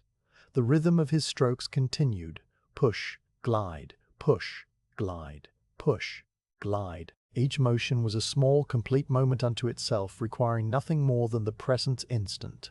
The past, with its bakery warmth and delivered packages, was behind him. The future, with its remaining stops and eventual return, was ahead. But here, in the fog on the herring-graft, there was only the soft continuous now of the slow, dreamy progression through a world made soft and quiet by the mist. The ice, textured with its fine dusting of frozen fog, whispered beneath his blades. The sledge hummed its low, sandy song. The lantern flame, steady and small, cast its and Bram, the solitary skater, moved on through the heart of the fog, completely alone and completely at home, his mind resting as his body worked, the night unfurling around him in a silent, endless lullaby. The fog that had wrapped the Herrengracht in its soft, woolly embrace began to thin as Bram approached the far eastern end of the Grand Canal, its dense, luminous whiteness slowly loosening into drifting ribbons and stray curls of vapor that clung to the ice like the last traces of a dream upon waking. The change was subtle at first. a gradual lightening of the grey-white void into which he had been gliding, the return of faint, blurred shapes that resolved from the mist with the dreamy slowness of objects materializing out of memory. The stern, dark bulk of a brick warehouse appeared on his left, its high, arched loading doors sealed shut with frost, its pulley beam jutting out over the canal like a gallows from a gentler age. On the right, a row of pollarded lime trees, their knuckled branches sheathed in ice, lined the bank in a ghostly procession. The sky overhead, still invisible, sent down a diffuse, silvery radiance that signaled the fog was shallower now, a low-lying blanket rather than an all-consuming cloud, and that somewhere above it the stars were still burning in their ancient patterns. Bram reduced his already slow pace further, allowing the sledge to coast behind him with only the barest whisper of its runners, as the canal began to narrow and its character changed. The Haringrecht was a broad, stately waterway, built for the commerce and prestige of the wealthiest merchants.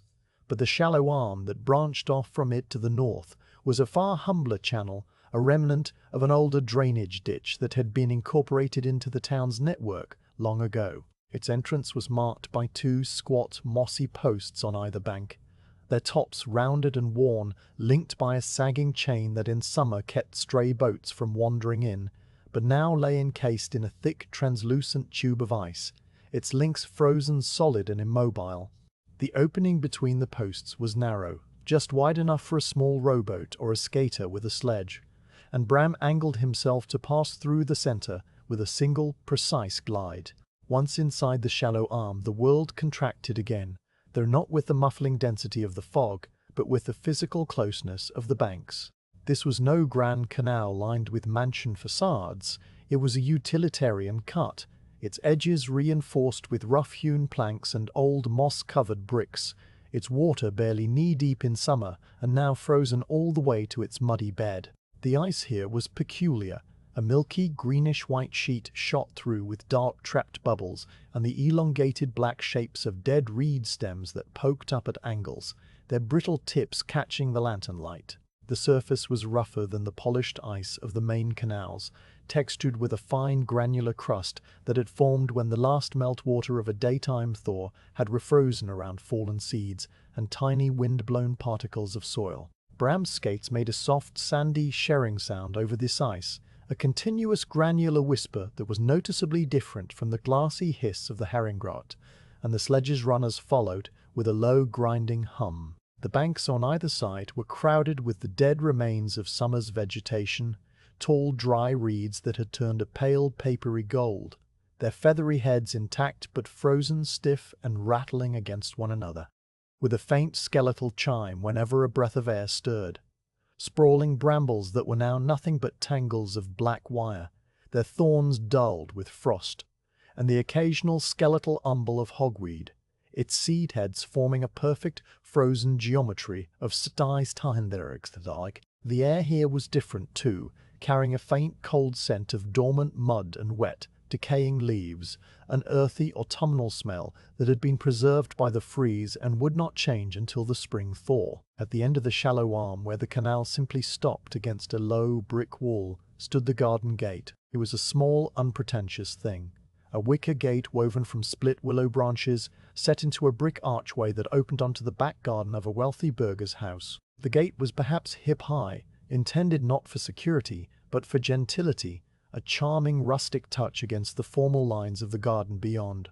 Its willow slats were bleached to a silvery grey by the sun of many summers, and the frost had transformed each one into a furred white wand, the ice crystals growing outward in tiny, feathery spines that caught the lantern light and scattered it into 1,000 tiny sparks.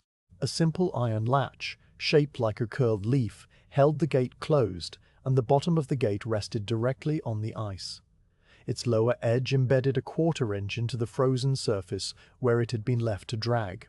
Bram coasted to a halt in front of the gate, his skates making a final soft shur before falling silent. He stood for a moment, listening. The fog was now just a thin, low haze that swirled around his ankles, and the world above had begun to emerge. The tall, dark shape of the burgher's house with its bell gable and its chimney pots, the intricate black lace of a leafless cherry tree against what was no longer pure darkness, but a deep, velvety charcoal that held a faint, almost imperceptible glow on its eastern edge. That glow was the first herald of dawn, still far off but now undeniably present, a subtle, cold light that had not yet reached the town but was beginning to outline the horizon beyond the meadows. He reached for the iron latch.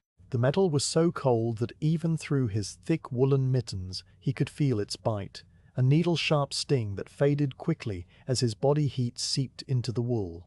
He lifted the latch with a small, stiff movement, the iron resisting slightly as if the cold had thickened the very metal, and then he pulled the wicker gate toward him. The bottom of the gate, frozen into the ice, released with a soft, low groan, a sound that was part wood and part ice, a sound that seemed to come from the earth itself. The frozen reeds on either side of the gate rustled in sympathy, their dry stalks knocking together with a delicate papery clatter. The gate swung open across the ice, its arc leaving a faint, sweeping trail in the frost, and Bram stepped through. The garden beyond was a frozen tableau, a composition in black and white and the palest, most muted greens.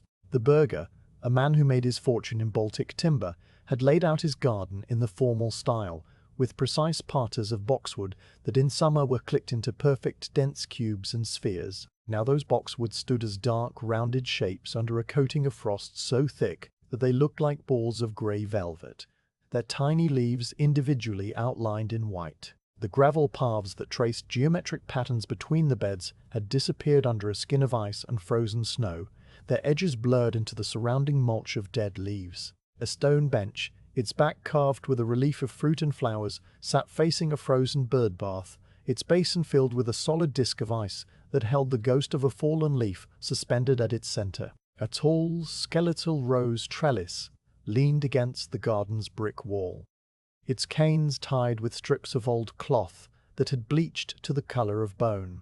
The air in the garden was utterly still and profoundly cold, the cold that gathers in enclosed spaces and deepens as the night wears on. Every surface was covered in the fine, hoary frost that had been settling for hours, and Bram's lantern, now the only source of light, cast a soft, golden wash over the scene, making the frost glimmer and sparkle in a way that was both beautiful and deeply, achingly quiet. Beside the gate, tucked into a stand of the frozen reeds, sat the delivery box. It was a plain wooden box with a sloping lid, stained a dark brown and raised off the ground on 4 short legs to keep its contents safe from any water that might collect. The box was half hidden by the reeds, its presence known only to those who were meant to find it. Bram knelt beside it, the ice of the garden path pressing cold against his knees, and placed his free hand on the lid. The wood was rough and cold, its grain raised by years of exposure, and the lid lifted on simple, ungreased hinges with a dry, wooden squeak. Inside the box, a clean scrap of linen awaited the delivery. Bram took the package from the sledge, this one, a soft, irregular bundle wrapped in brown paper and tied with a string of undyed wool. It was the burgher's delivery of sweet rolls, small enriched loaves dotted with dried currants, and a twist of dried figs and apricots for the household's breakfast. The package gave off the faint, sweet scent of honey and spice, a trace of the bakery that still clung to it after the long, cold journey. He placed it carefully inside the box, centering it on the linen, and then closed the lid gently, the wood meeting the frame with a muffled, hollow thunk. He remained kneeling for a moment longer, adjusting the sledge's canvas cover and retying the knots that had loosened during the glide through the shallow arm.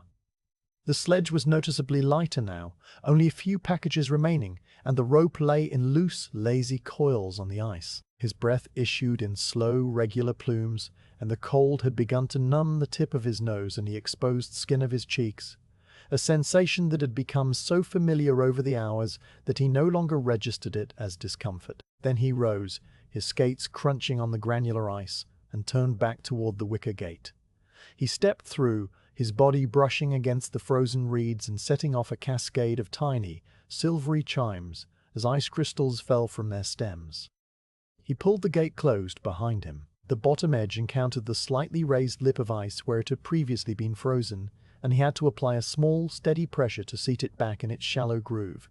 The gate gave that same low, woody groan as it settled, and the iron latch clicked back into place with a bright, tinny sound that rang out briefly and then dissolved into the thick silence. It was then, standing on the ice of the shallow arm with the sledge behind him and the garden gate closed, that Bram noticed the change in the sky. The faint glow on the eastern horizon had deepened and spread, no longer a mere lightening of the darkness, but a definite band of color that lay along the edge of the world like a ribbon of pale rose silk. The color was not the warm golden pink of a summer sunrise, but a cold, clear mineral pink, the color of rose quartz or the inside of a seashell, infused with a silvery, translucent quality that promised no warmth, only light. It was the first indisputable sign that the long, deep night was slowly, incrementally giving way to the day. Above this band of rose, the sky was still a deep indigo, and the brightest of the stars was still visible, though they had lost some of their sharpness, their edges blurring as the atmosphere began to stir. The fog had retreated to the lowest hollows of the land, pooling in the meadows like a still white sea, and the air had taken on a crystalline clarity that made every distant object the spire of the Grootkirk, the silhouette of a windmill on the ramparts, the precise, stepped edge of a gable stand, out with a new, chiseled sharpness. A sound came from somewhere in the town, a distant, sleepy call that drifted across the frozen canals, a rooster crowing for the first time. The call was not the bold, brassy announcement of full day, but a tentative, half-hearted croak, as if the bird had woken, tested its voice, and then thought better of it. The sound hung in the air for a few seconds, and then silence returned, deeper than before. Bram stood without moving, the sledge rope slack in his hand, and simply watched the light grow. He watched the rose-pink band widen and intensify, its lower edge taking on a faint, lemony hue where the sun, still far below the horizon, was beginning to illuminate the highest wisps of cloud. He watched the frost on the sledge's canvas cover begin to sparkle in a way it had not done before, each tiny crystal catching the new light and splitting it into flashes of pale gold and cool blue. He watched the frozen reeds along the bank take on a delicate, silvery sheen, their papery surfaces no longer just white, but luminous, as if lit from within. And he watched the ice beneath his feet, which for hours had been dark slate or milky white, reveal its true textures in the growing light, the fine, web-like fractures, the scattered bubbles that looked like pearls, the faint, sweeping marks of his own previous strokes, preserved in the new frost. The world was waking, but so slowly, so gently, that the transition felt less like an event, and more like a subtle shift in the quality of the silence. The rooster's call was not repeated. No other birds joined in. No shutters opened. No new smoke rose from the chimneys. The town slept on, unaware of or indifferent to the pale, cold dawn that was unfurling above it.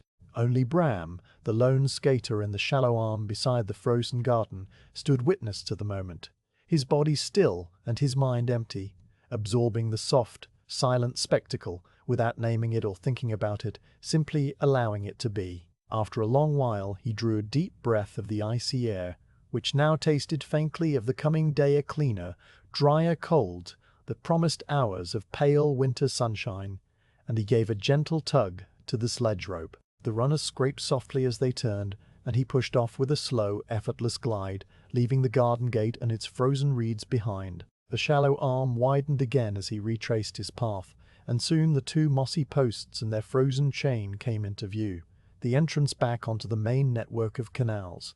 The rose-pink dawn continued to spread across the eastern sky, and the frost on every surface glittered with a new and gentle brilliance, a quiet transformation that marked not an end, but a continuation.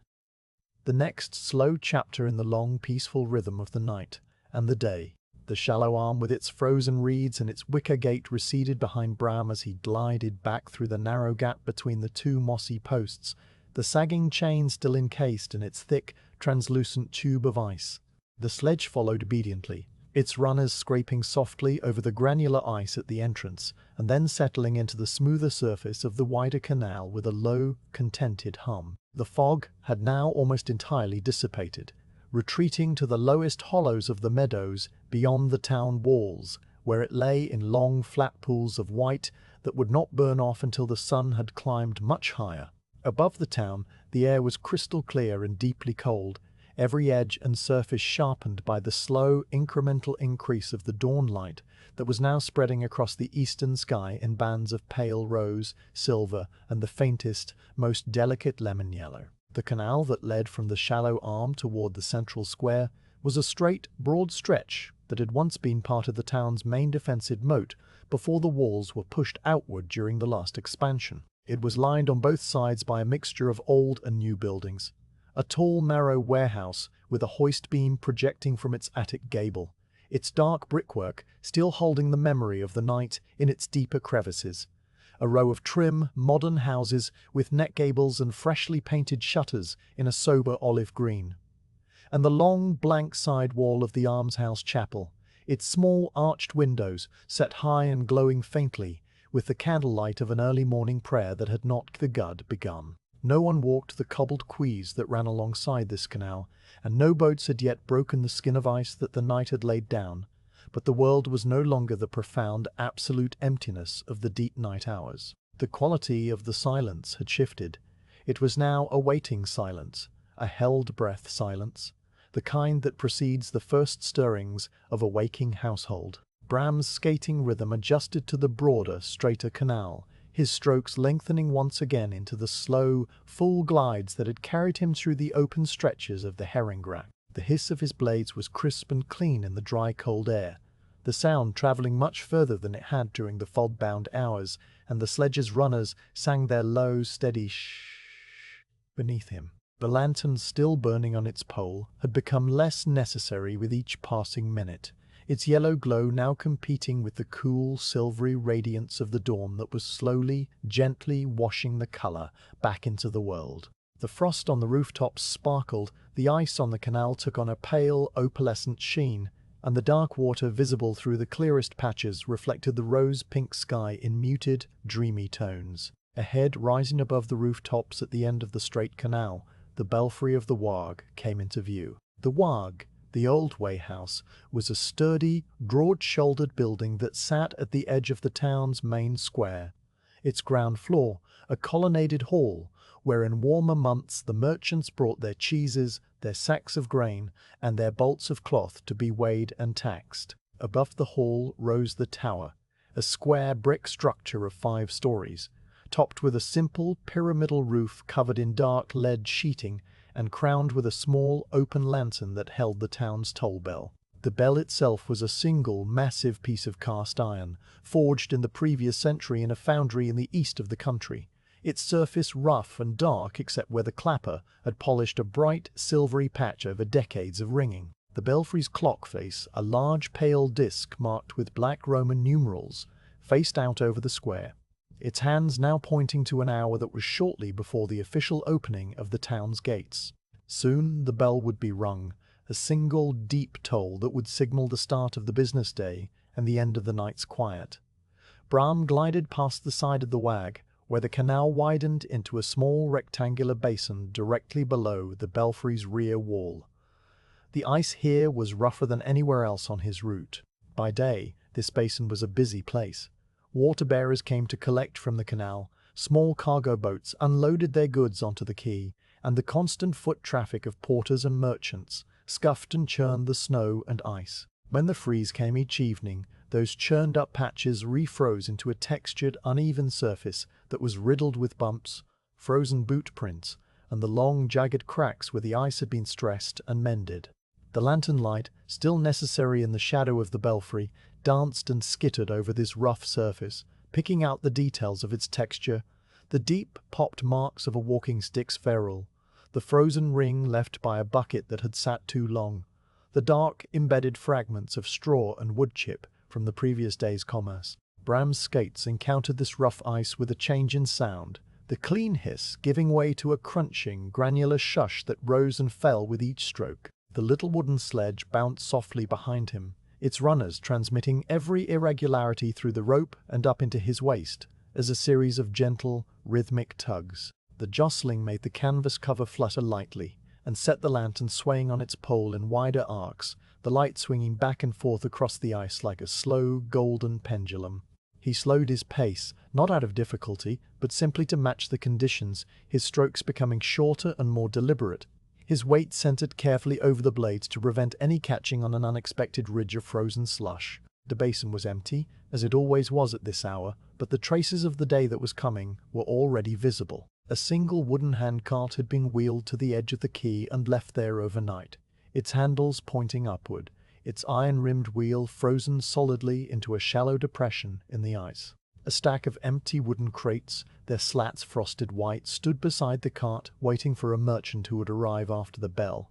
A broom made of bound birch twigs leaned against the wharf's rear door, left by a porter who had swept the quay at closing time the evening before. These objects, so ordinary and so still, were the first signs of the waking world, the quiet evidence that the town was not truly empty, but only sleeping, poised on the very edge of activity. Bram glided past the basin and under the shadow of the belfry, where the air was noticeably colder, the masonry of the tower radiating a deep mineral chill. The toll bell hung silently overhead, its dark iron bulk just visible through the open arches of the tower's lantern, and for a moment Bram imagined its deep, resonant voice ringing out over the square. That sound, when it came, would be the signal that his night's work was truly done, the punctuation at the end of the long, quiet sentence of his delivery round. But it had not come yet. There was still time, still a small space of silence before the bell and the gates and the opening of the town. The canal led him around the corner of the Wag and directly toward the square itself, a broad open space of cobblestones that in a few hours would be filled with stalls and carts and the busy, lowing sound of the weekly livestock market. Now, however, the square was untouched and immense, a vast flat plain of white under the brightening sky. The snow that had fallen in the early part of the night had covered the cobbles evenly, and the surface was a smooth, unbroken sheet of pale crystalline white that glowed with a soft, pearlescent radiance in the dawn light. The only marks on this perfect surface were the delicate, cross-hatched tracks of a dog that had wandered across the square earlier in the night, its print small and precise, a single trail that emerged from a side street and disappeared into another, evidence of a creature that had preferred the open square to the narrow, confined alleys. The tracks were already half filled with the fine, powdery frost that had settled in the past hour, their edges softening, their shapes becoming blurred.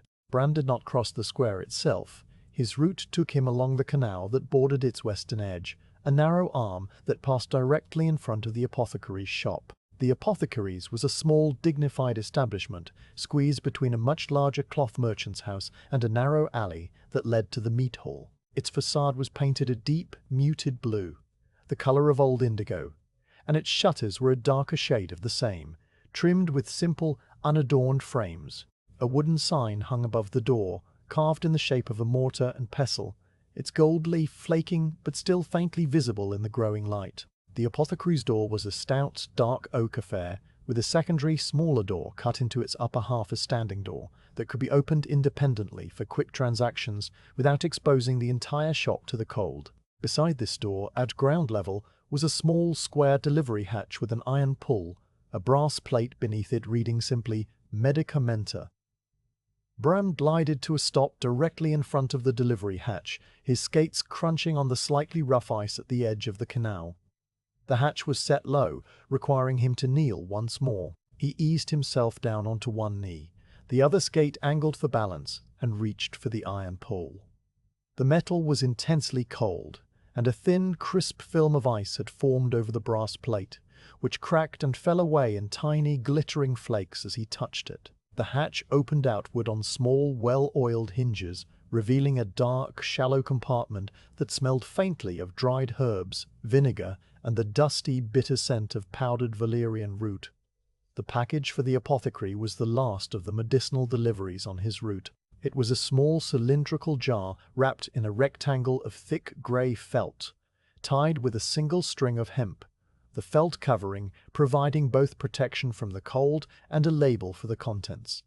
A prepared ointment of beeswax and oil infused with St. Gall. John's wort, ordered the previous week by a woman from the country who had not been able to collect it. The jar was cool but not frozen, the felt having done its work, and it made a soft, heavy sound as Bram placed it into the dark compartment. He pushed it gently to the back, ensuring it would not fall out when the hatch was opened from the inside, and then closed the little door with a muffled wooden click. He remained kneeling for a moment, his breath clouding before him, and surveyed the sledge. The canvas cover, once stretched taut over a full load, now lay slack and loose over the few remaining packages, its surface frosted and sparkling. The sledge was so light now that it shifted easily on its runners, following every small movement of the rope. Only a handful of deliveries remained, all destined for houses on the final, residential stretch of his route that would lead him back toward the bakery. The thought of the bakery, of its warm oven and the cup of chicory that Keyes would hand him, passed through his mind as a quiet, pleasant anticipation. A simple comfort that required no urgency. He rose from the ice, his knees stiff from the repeated kneeling, but his body still warm inside its layers. The scarf, now stiffened with frost around the edges where his breath had frozen, was adjusted with a habitual tug.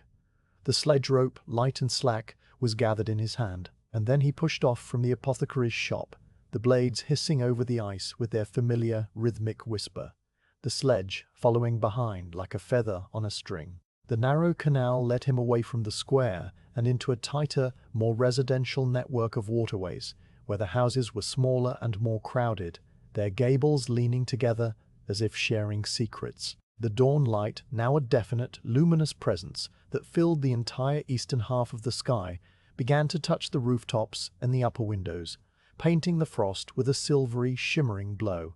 The street lanterns, those that still burned along the quays, seemed suddenly faint and unnecessary, their orange flames paling against the cool, clear light of the coming day. And somewhere behind him, in the belfry of the Wag, the iron clapper stirred in its frozen bell, gathering itself for the single, deep toll that would shatter the silence and open the gates of the town to the morning. With the apothecary's shop and its frost-crusted delivery hatch now behind him, Bram steered the sledge into the final, slim residential canal that would lead him to the very last of his packages, and, beyond that, to the long, gentle glide home.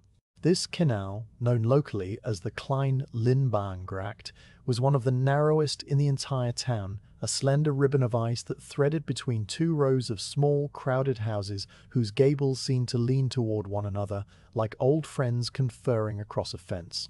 The houses here were more modest than those on the Grand Canals. They were the homes of weavers, chandlers, coopers, and lace-makers, their facades built of a warm, ruddy brick that had been fired in the local kilns, and their gables of the simplest triangular shape, unadorned by the carved scrollwork and stone finials of the wealthier quarters. Yet there was a quiet charm to this humble stretch, a sense of deep, settled domesticity that was palpable even in the silence before dawn. The ice on the Klein Linnbahngracht was smooth and well tended, for the residents here relied on the canal for their daily water and transport, and took care to keep their section free of the rougher ice that plagued the commercial basins. Bram's blades met the surface with a soft, consistent shh, and the sledge ran behind him as if it weighed nothing at all, its iron runners barely making a sound. The canvas cover, now slack and loose over the single remaining package, fluttered faintly with each motion, its edges lifting and settling in a slow, sleepy rhythm. The lantern on its pole, still burning though increasingly unnecessary, cast a small, warm circle of light that was now more a comfort than a necessity, a companionable glow in the gathering dawn. The sky had continued its slow transformation throughout the last stretch of the route, and by now the eastern horizon was a layered composition of colour that would have held the attention of any painter. The lowest band, just above the dark line of the meadows, was a pale, clear gold that seemed to glow from within, the light of the sun itself still hidden, but now so close to the edge of the world that its warmth was almost imaginable. Above this gold lay a wider band of shell pink that graded imperceptibly into a luminous silvery blue, and above that, still holding on against the encroaching light, was the deep, fading indigo of the receding night,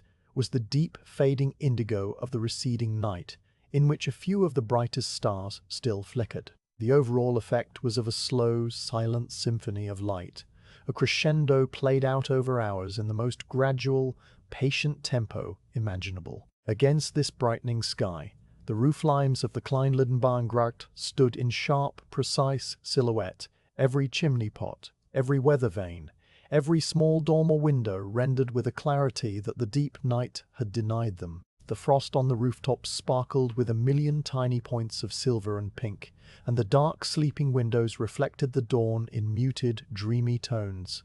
A thin wisp of smoke had begun to rise from one chimney near the end of the row, the first sign of a stirring hearth, its grey plume standing straight up in the windless air before dispersing into a faint, diffuse haze. The smell of burning peat was faint but unmistakable, a homely, earthy scent that spoke of warmth and waking and the slow resumption of daily life. Bram glided down the center of the canal, his strokes long and effortless, his body moving with the fluid ease of one who had been skating for hours and whose muscles had found their perfect, efficient rhythm. There was no fatigue in his limbs, only a pleasant, loosened warmth that came from the sustained, gentle exercise and the many layers of wool. The sledge rope tugged softly at his waist, its tension barely noticeable now that the load was so light, and the single remaining package shifted gently on the wooden bed with a quiet, papery rustle that was audible in the stillness. This final package was a small padded box made of thin pine wood, its corners neatly joined and its lid secured with a length of soft undyed woolen yarn. The box had been prepared with particular care by the baker's wife, who had a niece in the house with the turquoise door, and who had heard that the young mother there had given birth to a healthy baby girl 3 weeks before. Inside the box, nestled in a scrap of clean linen, was a pair of tiny woolen stockings, knitted by the baker's wife herself in the long evenings after the shop had closed. The stockings were a soft, undyed cream, the wool from a local flock, and they were no larger than Bram's hand. Also in the box was a small round loaf of the finest white bread, made with a little extra butter and a sprinkle of caraway seeds, a modest gift for the new mother who would need her strength. The package was light but precious, and Bram had placed it on the sledge last so that it would ride on top of the other deliveries and not be crushed, a small unspoken care that was typical of him. The house with the turquoise door stood near the end of the Kleinleinbegrängt, where the canal made a final gentle curve before meeting a small circular turning basin that marked the terminus of the waterway. The door itself was a vivid, cheerful color, a bright greenish blue that stood out against the muted browns and reds of the neighboring facades, its paint relatively fresh and its iron hinges showing the dark, oily gleam of recent maintenance. Above the door, a small rectangular transom window of thick, bull's-eye glass was set into the brickwork, its surface rippled and uneven, the kind of glass that distorted whatever light passed through it into wavy, dreamlike patterns. And behind this transom, a single candle was burning. The candle's flame was small and steady, and the rippled glass transformed it into a soft, wavering blur of gold that seemed to pulse gently, as if the house itself were breathing. This was the signal that the household was waking, that the new mother was perhaps already up and stirring the fire, that the baby had given its first hungry cry of the morning and was about to be fed. The light was a quiet, intimate beacon that set this particular house apart from all the dark, sleeping ones around it, and Bram felt a small, quiet warmth at the sight, a sense that his delivery would be received not just by a box or a hatch, but by warm, living hands. He glided to a stop directly in front of the turquoise door, his skates making a final, soft shush against the ice, and the sledge came to rest behind him with a barely audible wooden creak. The stone steps that rose from the ice to the door were narrow and steep, only 3 treads, their surfaces worn to a gentle concavity by years of use. There was no delivery box here, no clever hatch or hidden crevice. The understanding with this household was that the package was to be left on the doorstep itself, because the mother rose early and would retrieve it the moment she heard the signal. That signal was a soft, double knock on the doorframe, a gentle tap-tap, that was quiet enough not to wake a sleeping household, but distinct enough to be heard by someone who was already stirring. Bram knelt on the ice for what he knew would be the last time that night, the cold pressing up through his heavy trousers with a familiarity that was almost comforting.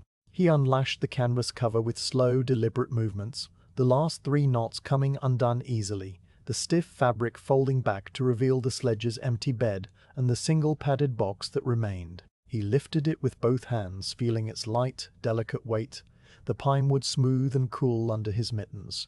The woolen yarn that tied it was soft and gave slightly under his touch, the single bow neat and secure. For a moment he simply held the package, aware that it represented the culmination of his long, quiet journey, the final offering in a night of silent gifts. He rose and climbed the 3 steps, the skate blades clinking on the worn stone, the sledge rope trailing slackly behind him. At the top of the steps he stood before the turquoise door, so close that he could see the fine hairline cracks in the paint around the iron hinges, the small brass keyhole plate polished to a dull gleam, the faint, dusty trace of a cobweb in the corner of the transom frame. The candle behind the rippled glass burned on, its light shifting and wavering as if someone had just walked past it, and from within the house, very faint but unmistakable, came the thin, mewling cry of a newborn baby, a sound so small and so full of life that it seemed to belong to the dawn itself. Bram placed the padded box on the doorstep, directly in front of the door where it could not be missed. He positioned it carefully, aligning it with the threshold, the pinewood box pale against the dark stone. Then, taking a soft breath, he raised his mittened hand and knocked on the doorframe. The sound was a gentle, muffled rap-rap, no louder than a bird pecking at a windowsill, a sound that would not startle or alarm but simply announce a presence, a quiet gift waiting outside. The knock seemed to hang in the cold air for a moment, and then it was absorbed by the silence. From within the house, a soft murmur of voices arose, a woman's voice, and perhaps an older helper or a mother-in-law. The words indistinct, but the tone calm and unhurried. A floorboard creaked softly overhead, and then another, the sound of someone moving toward the stairs. The candle behind the transom flickered as a shadow passed before it, and the faint, warm smell of peat smoke drifted through the gap under the door, mingling with the clean, cold air. Bram did not wait. The moment the knock was delivered, he turned and descended the 3 steps with the same quiet care, his skates touching the ice with a soft, scraping crunch. He gathered the sledge rope, the slack bundle of it cold and stiff in his hand, and then he pushed off from the doorstep with a single, long stroke that carried him away from the turquoise door and into the center of the canal. The sledge, now completely empty, followed behind him with a lightness that was almost buoyant, its runners skipping once over a small frozen ripple before settling into their smooth, steady hum. The canvas cover, untied and loose, flapped softly against the sledge's sides, and the lantern on its poles swayed with the motion, its flame still steady, its fuel not yet exhausted. Behind him, the turquoise door opened. He did not turn to look, but he heard the soft, wooden sound of it, the brief rush of warmer air from within the house, and then a woman's voice, quiet and pleased, saying something to someone inside as she discovered the box on the doorstep. The baby's cry had stilled, replaced by the low, murmuring cadence of comfort, and then the door closed again with a gentle, well-fitted click. The candle behind the transom continued to burn, and a new, thin wisp of smoke began to rise from the chimney as the morning fire was fed. Bram glided on, the tug of the empty sledge a barely perceptible presence at his waist. The Kleinliedmangracht curved gently around its final bend, and the circular turning basin opened out before him, its surface a perfect untouched disk of pale grey ice that reflected the rose and gold of the dawn sky like a mirror of polished pewter. Around the basin stood a ring of modest houses and small workshops, their shutters still closed, their occupants still asleep but on the very cusp of waking. A single blackbird, the first bird of the morning, flew low across the basin and landed on a frosted chimney pot, where it turned its head from side to side and then let out a short, tentative song, a few liquid notes that scattered across the silence like drops of water. The basin marked the end of his delivery route, the point at which the outward journey became the return. There was no sharp dividing line, no signpost or marker, only the quiet understanding that every package had been delivered, every stop had been made, every household on the night's list had received its small, silent gift. The sledge was empty, its canvas cover fluttering loose, its wooden bed bare except for a few stray crumbs of frost.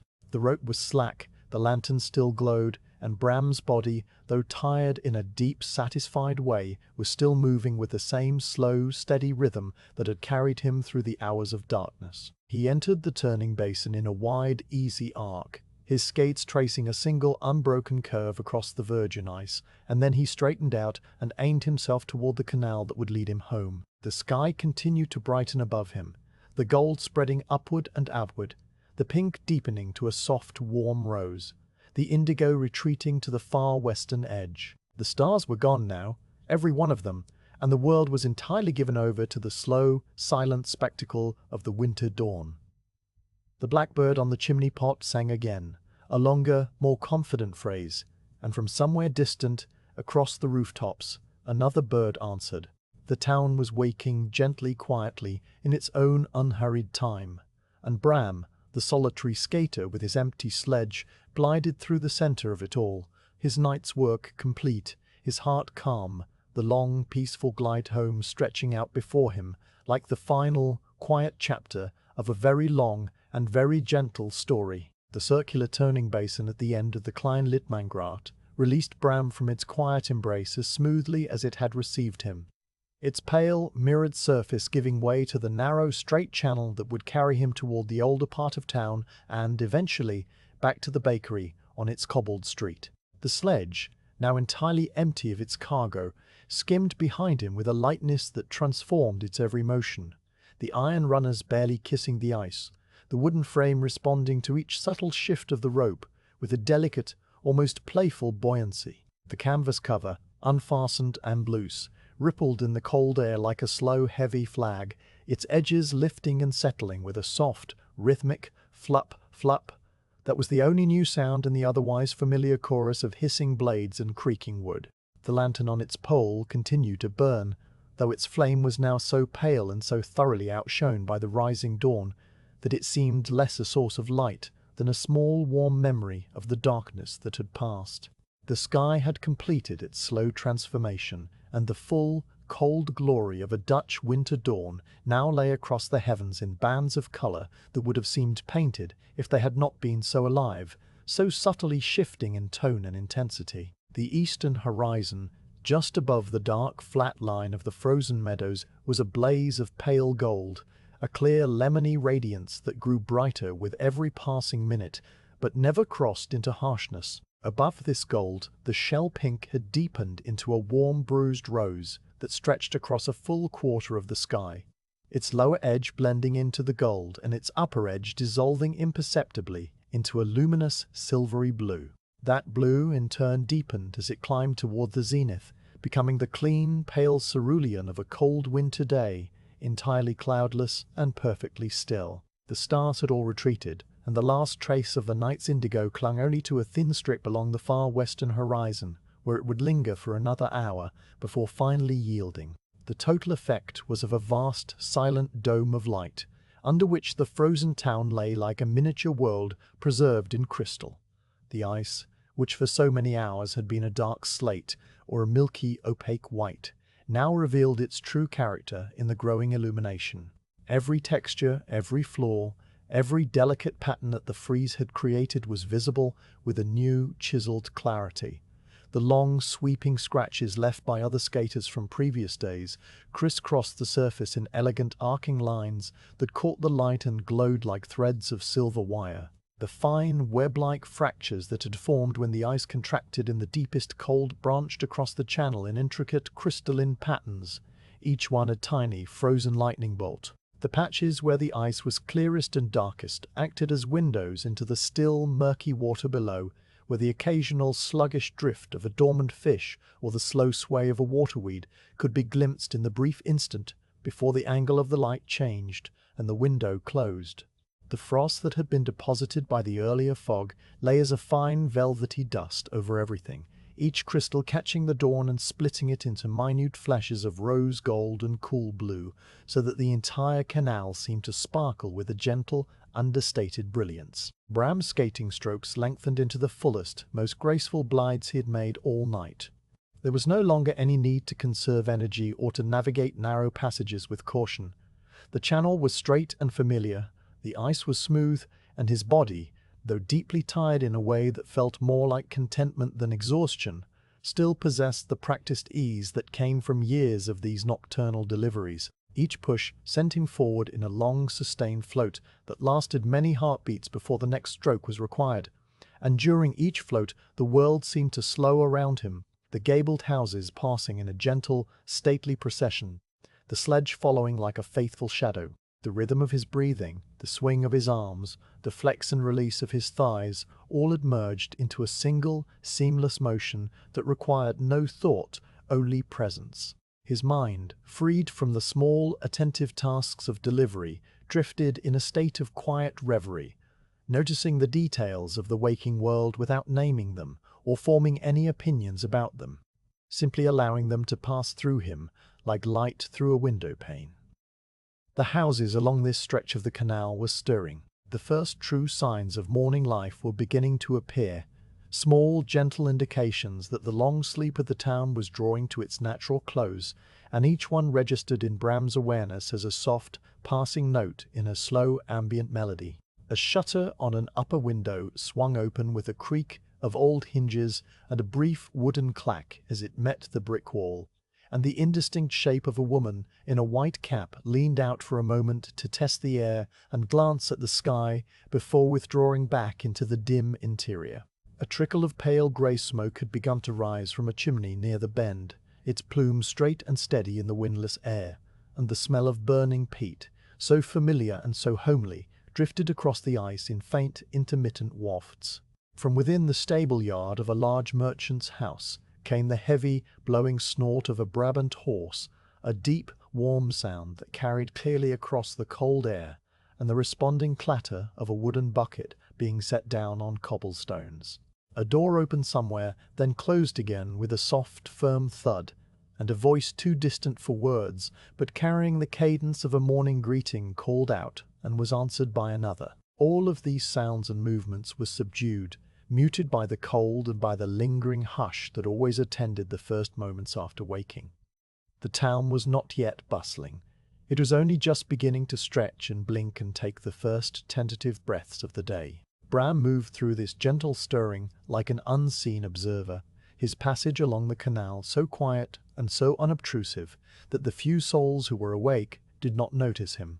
He was a figure from the night, retreating in the face of the morning, his work done, his presence no longer required. The canal traced a long, sweeping curve around the back of the Grot Kirk, where the graveyard yews stood in silent, frosted rows, and the single lamp over the lyche gate had finally guttered out, its flame consumed by the dawn. The great spire of the church, which had been his constant companion and reference point throughout the night, now stood fully illuminated, its brickwork a warm red-brown against the pale blue sky, its cross catching the first direct ray of the sun that had just cleared the horizon and flaring with a brief, brilliant point of gold. Bram glanced up at it as he passed, a quiet acknowledgement between two old acquaintances, and then the spire was behind him, and the canal was leading him toward the familiar, narrow stretch that ran beside the apothecary's garden wall. The garden wall was a long brick structure, capped with a simple sloped coping of dark tiles, and in the summer it was covered with espaliered pear trees that bore small, sweet fruit. Now it was a stark, graphic composition of red brick and white frost, the bare branches of the pear trees trained into precise, angular patterns against the masonry, each twig outlined in a fine, crystalline fur. The delivery hatch where he had left the jar of ointment was still closed, the brass plate beneath it glinting dully, and the apothecary shop beyond the wall remained dark and silent. Further along, the wider canal that fronted the Wayhouse basin opened out before him, its rough, churned ice now clearly visible in the full light, every frozen footprint and bucket ring and straw fragment standing out in sharp detail. The toll bell in the belfry of the Wag had still not rung. Bram could see the tower clearly now, its squared brick bulk rising above the roof lines, the dark shape of the bell hanging in its open lantern. The clock face, pale and round, showed that the hour of the gate opening was still some minutes away. The square beyond the tower was still empty, the tracks of the wandering dog now joined by a single set of human footprints that had emerged from a side street and crossed the square in a diagonal line, likely a watchman walking home. The prints crisp and dark in the frost. The wooden handcart and the stack of crates were still in their places, waiting. The broom made of birch twigs still leaned against the rear door of the Wag. And then Bram was past it all. the canal widening into the grand sweeping curve of the Herrengracht, which would take him back past the quiet mansions and their frozen gardens, past the almshouses, past the old willow tree and its island of ice, and finally, inevitably, back to the single and the narrow alley and the bakery door. The Herrengracht was, at this hour, a vision of serene, wintry beauty. The broad, smooth ice stretched ahead in a long, straight avenue that mirrored the sky, its surface a pale, opalescent blue-white that was broken only by the occasional darker patch of clear ice over deeper water. The grand houses on either side, with their elaborate gables and their formal frosted gardens, were now fully visible, their warm brickwork and painted shutters transformed by the dawn light into a harmonious composition of muted reds, deep greens, and pale greys. The fog of earlier hours had left behind a fine, sparkling residue that coated every surface, and the low sun, now just above the horizon to the left, threw long blue shadows across the ice, and made the frost on the rooftops glitter with a brilliance that was almost, but not quite, dazzling. The air was perfectly clear and perfectly still, and the only sounds were those that Bram himself made, the whisper of his skates, the hum of the empty sledge, the steady rhythm of his breath. He passed the garden of the Burgo with the Baltic timber fortune, where the frozen boxwood parterres and the skeletal rose trellis were now touched with the palest gold, and the frozen bird bath with its disc of ice cast a long, thin shadow across the gravel path that was not gravel, but a sheet of frozen snow. The wicker gate was closed, the delivery box hidden in the reeds no longer his concern, and the house itself was still dark, its occupants not yet stirring. He passed the trader's storage house with its mooring ring, the letter he had left now, presumably in the hands of the clerk above the counting office, a small sealed rectangle of paper that would set in motion some small mercantile transaction later in the day. He passed the pile of boundary stones where the baker's widow's spice packet rested under its slate, the frost on the slate now beginning to soften as the sun's light, if not its warmth, touched it.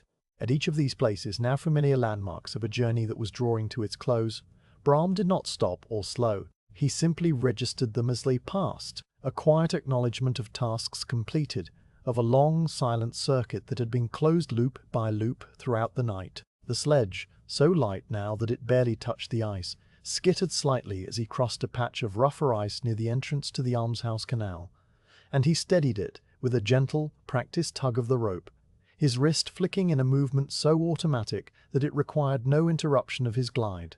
The almshouses, when they came into view, were still quiet, though a single small figure in a dark shawl was now visible in the open doorway of one of the tiny dwellings, bending to collect a small bundle of kindling from a pile beside the step. The figure did not look up as Bram passed, involved in its own slow morning ritual, and the row of sage-green doors and tiny step gables slipped by in their orderly procession, each one a miniature world containing its own quiet life. The old willow tree in the center of the converging basin was now fully illuminated, its trailing ice-sheathed branches glittering like a chandelier of spun glass, a cascade of cold, prismatic light that trembled slightly as a breath of air, the first true breeze of the morning, stirred through its twigs. Bram circled it as he had done hours earlier, his blades tracing a smooth, arcing path around the island of frozen earth, and the willow seemed to acknowledge him with a faint, tinkling shiver of its ice-coated branches. Then he steered into the Blausteegracht, the narrow canal with the crooked leaning houses, where the widow's ox-blood door stood firmly closed, and the single footprint on the stone step had been joined by a second, fresher set of prints that led back inside. The smell of baking bread, not the deep, overnight rye of the bakery, but the lighter, quicker bread of a household breakfast drifted from one of the chimneys and mingled with the cold air. The Blausteegracht soon joined the Udegracht, and it was here, passing the clockmaker's house with its neat delivery box and its simple triangular gable, that Bram felt the first subtle shift in his own body, a quiet acknowledgement from his muscles that the journey was nearly complete. It was not fatigue precisely, but a gentle, deepening heaviness that settled into his legs and his shoulders with a pleasant, languorous pull, a sensation that promised rest and warmth and the simple comfort of sitting still. He did not fight it, but let it be, allowing his skating stroke to ease into an even slower, more flowing rhythm, his body moving with the relaxed, boneless grace of one who had nothing left to do but arrive. The spire of the Grote Kerk appeared once more above the rooftops, now to his right and behind him, a dark, elegant shape against the pale blue sky, its gold cross still catching the sun. It had watched over his entire journey, a silent, steady presence through the fog and the darkness and the slow, incremental dawn, and now it saw him home. The single opened out before him, the broad, curving canal that had been his first glide into the night, and there, at the end of the narrow alley that he knew so well, was the bakery. The cobbled street that ran alongside the single was still largely empty, but a few early figures were now visible. A maid with a covered basket walking briskly toward the meat hall, a boy in a heavy coat hurrying with a wrapped bundle under his arm, an old man with a shovel breaking the thin crust of ice that had formed on the public steps overnight.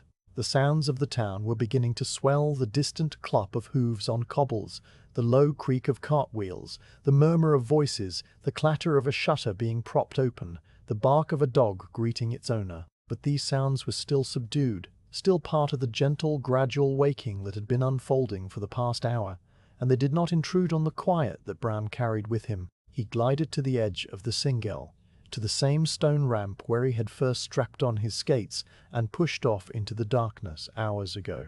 With a soft, final hiss, his blades came to a stop against the grit-dusted ice at the ramp's edge, and the sledge slid up behind him and rested, its motion ceasing entirely. Bram stood still for a moment, the rope slack in his hand, and simply looked around at the canal, at the sky, at the waking town. The lantern on its pole flickered once, and then the candle, finally exhausted, guttered out, leaving only a thin, pale wisp of smoke that curled upward and vanished into the clear morning air. He knelt on the stone ramp, the same stone block, worn into the same gentle hollow, and unstrapped his skates with slow, careful fingers. The leather was stiff and cold, the buckles reluctant to release, but he worked them loose one by one, the straps unthreading from their holes with a soft, creaking rasp. The left skate came free, then the right, and he set them aside on the stone, the blade still gleaming, the wooden footbeds warm from the heat of his boots. He flexed his ankles, feeling the solid, unyielding surface of the cobbles through the thick soles of his boots, and then he rose, stamping his feet gently to restore the circulation. The sledge, his companion through the long, quiet night, was now a humble, unremarkable thing once more. A wooden frame on iron runners, its canvas cover loose and flapping, its bed empty, its lantern pole dark. He untied the rope from his belt, coiling it with a few simple loops, and lay it on the sledge's bed. Then, gripping the sledge's front crosspiece with both hands, he hoisted it up the stone ramp, the runners scraping and bumping over the cobbles with a sound that was loud and ordinary and entirely of the day. The narrow alley between the cooper's shop and the bakery welcomed him with its close, familiar walls, the high window at the end now showing a rectangle of pale blue sky. The door of the bakery was already open. A warm golden light spilled out onto the cobbles, and with it came the rich, enveloping smell of fresh dough, of rye flour and yeast, of the honey that Keys always added to the first batch of the morning. The oven door was open, and the glow of the fire within painted the stone floor and the lower half of the wooden kneading trough in soft, wavering tones of orange and gold. The baker, Keys, was standing at the work table with a flowered apron and sleeves rolled to the elbow, his hands buried in a mass of dough, his movements slow and rhythmic. He looked up as Bram appeared in the doorway, and his face creased into a quiet, wordless smile. Bram leaned the sledge against the wall, where it always rested, its runners on the stone, its front curving up toward the ceiling. He pulled off his mittens and unwound the long grey scarf from his neck, feeling the cold, stiff air of the alley give way to the warm, soft air of the bakery. The tips of his ears and the skin of his cheeks began to tingle as the warmth returned to them.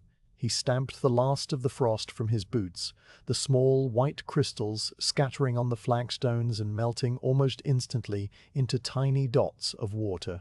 Keys, without a word, reached for a heavy earthenware cup that stood on a shelf above the work table.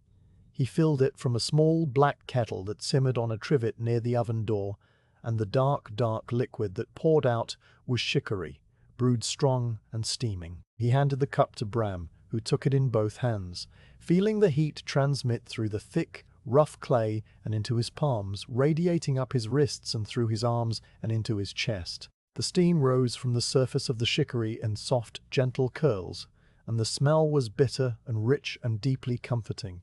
Brahm did not speak. There was nothing that needed to be said. He simply stood by the work table, the cup warming his hands, and watched as the baker returned to his kneading. The slow, rhythmic push and fold of the dough continuing without interruption. The wall clock ticked. The oven fire crackled. The oil lamp, still hanging from its ceiling beam, had been extinguished now that the daylight was sufficient, and its chimney gave off a last, faint puff of smoke.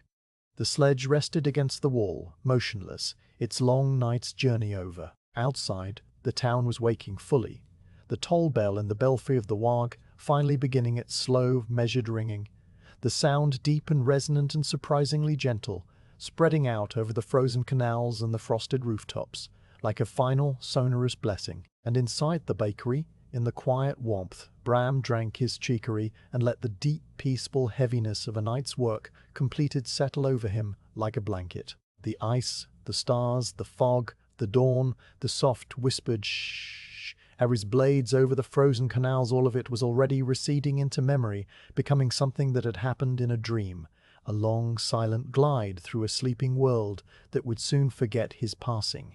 He was home, the sledge was empty, the packages were delivered, and the deep, ancient quiet of a morning after a long night's journey was absolute and complete.